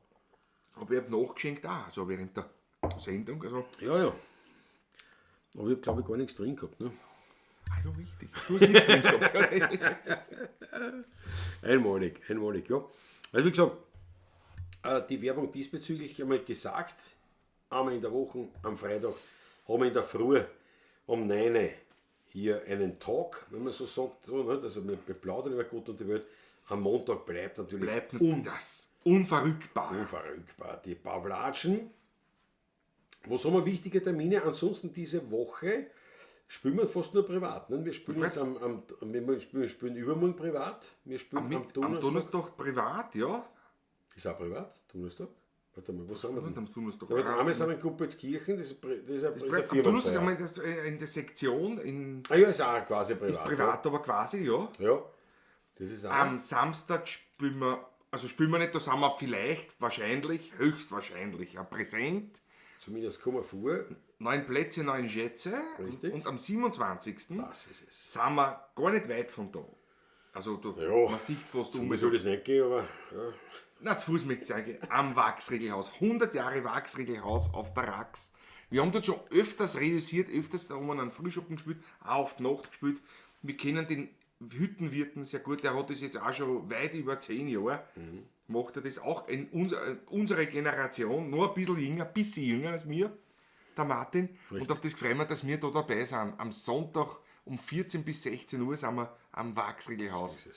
Warum so 14 bis 16 Uhr? Es ist feiert 100 Jahre. Riesenprogramm dort. 2 Tage volles Programm und wir sind halt am Sonntag mit dabei. Werden dort auch übernachten. Auf der Homepage stehen ja die Details. Wer Lust und Laune hat am Sonntag, der packt sich zusammen. Es ist so, man kann, wenn man jetzt direkt dort hinfährt, muss man sagen, es ist so, du kannst nicht über die Rax, du kannst über alle möglichen Wege dort hingehen, aber wenn man mit dem Auto ins Brenner gescheit fährt, dann geht man ungefähr eine Stunde auf. Und es gibt diesmal auch, was ich jetzt weiß von Martin, vom Hüttenwirt, Zusätzlich noch, einen Shuttle-Dienst. Ja. Also es könnte sein, dass der etwas überlastet ist, vielleicht auch an dem Tag, weiß man nicht, also wer gut zu Fuß ist, das ist relativ, es sind 350 Kilometer, in einer Stunde kann man das gehen. Wenn man sehr gut bei Fuß ist, geht man es in einer halben Stunde. Also, Eine halbe Stunde musst du sehr gut sein. Aber sagen wir, eine Stunde ist einer, der ist nicht super gut drauf. Ist in einer Stunde. Und vor ein paar Jahren ist deine Mutter auch hinaufgegangen. Zu Fuß kann ich mich noch erinnern. Auch wenn er Papa noch. Der Papa auch, genau. Das ist schon noch ein paar Jahre her, ja. Aber, also ist gegangen, es geht. Ja. Und also vom Brenner gescheit auf. Aber wie gesagt, das braucht ihr nur schauen, ein bisschen recherchieren. Wer Lust und Laune hat, wenn es wieder passt. Nach uns ist der Vortrag vom Huber, dem berühmten Bergsteiger auch. Am Vortag ist ein Vortrag von der Kaltenbrunner. Kaltenbrunner am Samstag, ja. Und ich glaube, nach dem Huber ist da ein Muse, oder ist glaube ich, noch ein Huber ist eigentlich aus, aber es gibt noch einen Ausklang mit einer zünftigen Musik, ja, mit einer Volksmusik. In der Partie ist noch da, ja. Also wir werden schlafen, es wird sie, und es gibt, man kann dort auch schlafen, also es ist halt, ich weiß halt nicht, aufgrund dieser 100-jährigen Feier, also 100-Jahr-Feier besser gesagt, inwiefern dann noch Zimmer frei sind. Matratzenlager gibt es genug dort, natürlich das große, ja. Also wer jetzt nicht geschamig ist und wer sagt, ja, ich bin eher Bergfix, ich bin so ein Matratzenlager. Ich hoffe, der Martin hat uns einquartiert richtig. Ja, der checkt das nochmal an. Die kenne ich in Patrick, die Klaus, die haben sie ins Matratzenlager auch nicht. Ja, das kommt drauf an, wer dabei ist. Nicht? Also, ja, beim Matratzenlager ist mir wurscht, wer dabei ist, weil es sind die anderen auch dabei. Das ist ja vollkommen wurscht, das ist ein Ding. Aber auf jeden Fall, ja, wäre das eine Empfehlung, wenn wer Bergfix ist und sagt, jetzt einmal in einem ganz anderen Kontext, ganz anderen Bild und dort haben wir immer noch ein Hetz gehabt. Immer, ein Riesentheater dort. Immer. Ja. Also das ist sowieso. Nicht nur wegen der Markschicht von Brigitta, auch musikalisch wieder ein Höhepunkt. Georg Scheurer. Georg, danke dir ganz herzlich. Danke dir vielmals. Ja. Sprachpolizei hat natürlich Love in Vain sofort erkannt. Ein Blues geht noch. Nein, für heute haben wir genug Blues. Vielleicht haben wir genug Blues gemacht. Wir spielen ja Wienerlied und Wienerlied war also mehr Blues eigentlich. Also unser Blues. Nein, wir werden mit Jazz aufhören. Mit Wiener Jazz. Wiener Jazz. Also, ich meine, Wiener Jazz. Ja, ich meine, den Darschlag können wir schon auch. Na, da unbedingt sogar. Oder ich möchte fast sagen, im Vorfeld. Pflicht. Im Vorfeld machen wir sogar noch eine Gemüsenummer. Machen wir eine Gemüsenummer? Ja, bitte. Auf der Homepage vom Mürzer Oberland steht 14 bis 16 Uhr, 16er Blech. Wirklich? Naja, das ist jetzt Steirer. Ist auch gut, ja. Da musst du aufpassen. Da wird sowas. So gar kein Blech da. Ja, da wird schon, ne? Wir sind die Ersten ohne Jagd worden. Aber dieses Lied kann man durchaus dann auch dem Martin singen, weil ich brauch keine Brokkoli, weil ich steh nicht sehr auf dich.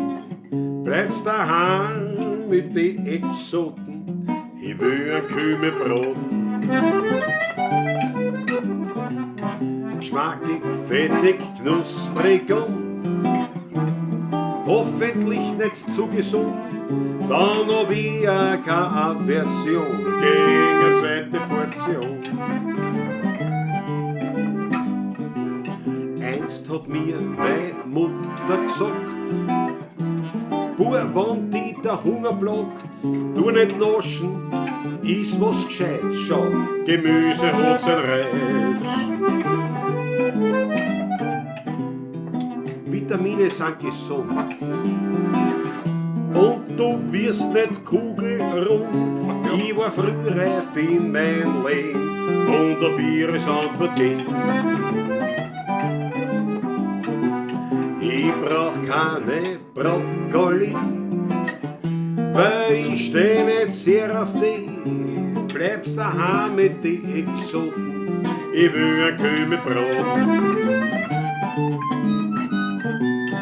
Geschmackig, fettig, knusprig und hoffentlich nicht zu gesund. Dann hab ich ja keine Aversion gegen eine zweite Portion. Rest ist auch, Professor.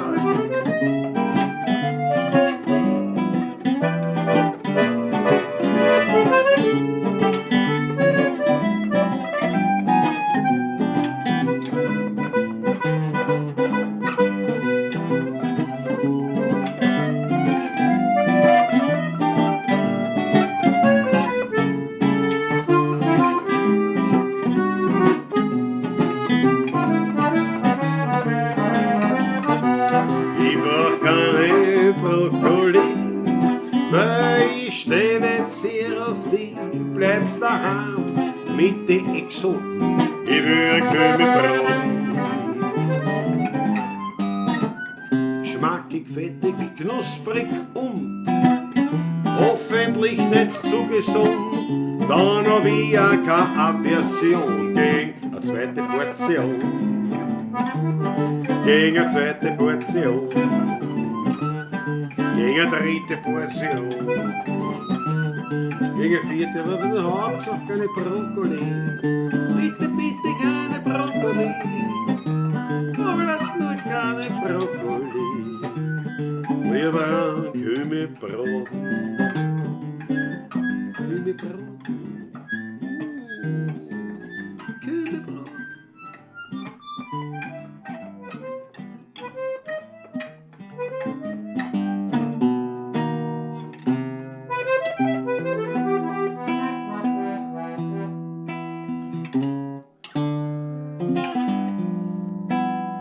Zwischen Nussberg und Donau, am Rande von Wien, da liegt ein ganz kleines Dörfel mit kleinen Häuseln darin und gleich bei der Kirche ums Eck.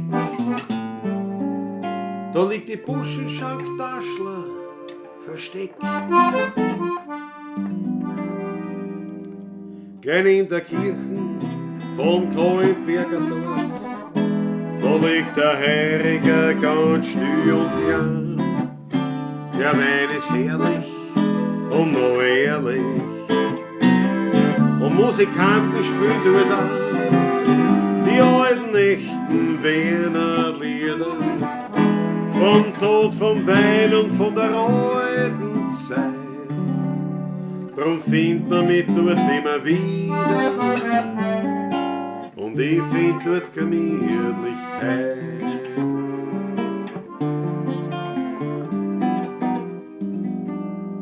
Dort ist noch nichts neu und nicht modernisiert. Vom Essen das Beste findet man dort garantiert. Viel Frohsinn, Hamur und viel Glittling darin. In der Buschenschank-Taschler am Rande von Wien. Gleich in der Kirche vom Kloenberger Dorf, da liegt der Heiriger ganz still und klein. Der Wein ist herrlich und noch ehrlich. Und Musikanten spielen dort an die alten, echten Wiener Lieder. Vom Tod, vom Wein und von der alten Zeit. Drum findet man mich dort immer wieder. Und ich find dort Gemütlichkeit.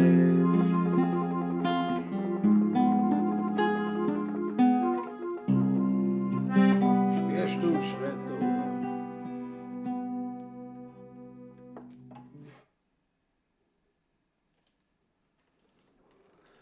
Ich hab gedacht, du steigst ein. Ja, eh. Fangst du Schwerstuhl schreit da. Fangst du an?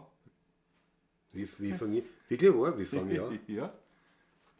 Wie fange ich an? Dann beginnt, mein Einstieg kommt dann erst viel später. Wirklich, wo? Sperrstunden, Schritt an, Sperrstunden. Ach so, nein, ich war jetzt wo. Da denke mir, ja, das habe ich gemeint. Ja, wird, weil das, was du meinst. Sperrstunde, Schritt da oben. Sperrstunde, Schritt da oben. Leidl, geht's doch endlich heim. Doch mich stört nicht ein bisschen das Rasseln mit den Schlüsseln. Ich trink jetzt noch ein Flasche Wein. Erst wann der Milchmann mit dem Mühlenkandel schert, wird's für mich Zeit, nach Haus zu gehen. Denn sowieso bin ich vom Wein da ganz schön deppert. Alles was ich anschaue, nur nicht doppelt sehen. Erst wann der Milchmann mit dem Mühlenkandel schert, bin ich fürs Bett erst richtig schwer.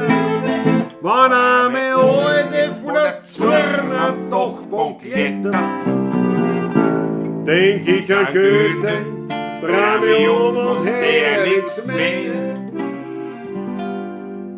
Schrauben haben schon Schluss gemacht, die Instrumente sind eingepackt, aus ist mit einem Tanzgesang. Doch mich bringt nix zum Aufstehen und schon gar nicht zum nach Haus gehen, weil ich wollte auf einen ganz bestimmten Klang. Erst wann der Milchmann mit dem Mühlenkandel schert, wird's für mich Zeit, nach Haus zu gehen. Denn sowieso bin ich vom Weidel ganz schön deppert. Alles was ich anschaue, nur nicht doppelt sehen. Erst wann der Milchmann mit dem Mühlenkandel schert, bin ich fürs Bett erst richtig schwer. Wenn eine alte von der Zorn am Dachboden klettert, denk ich an Goethe, dreh mich und her nix mehr. Nein, nein.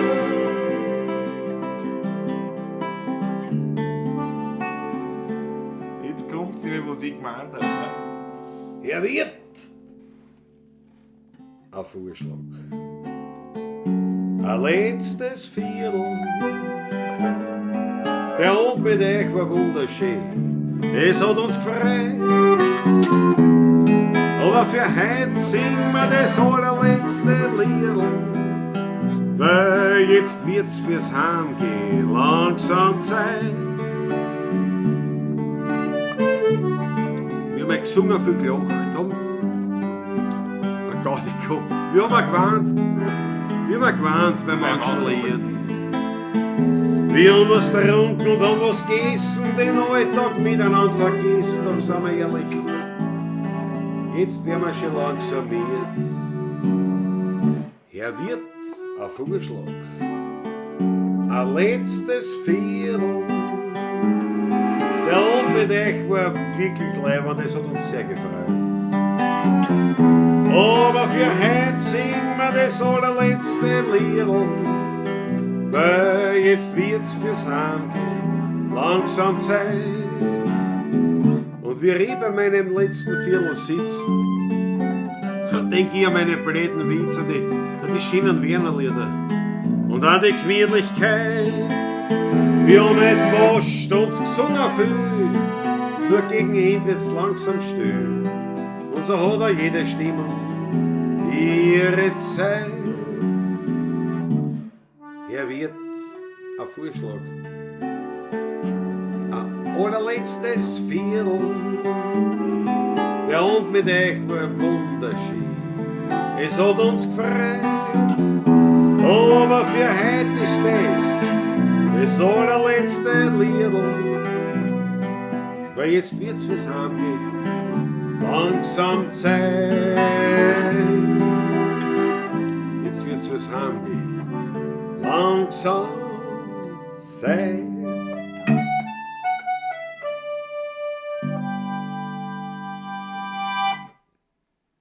Alles Liebe.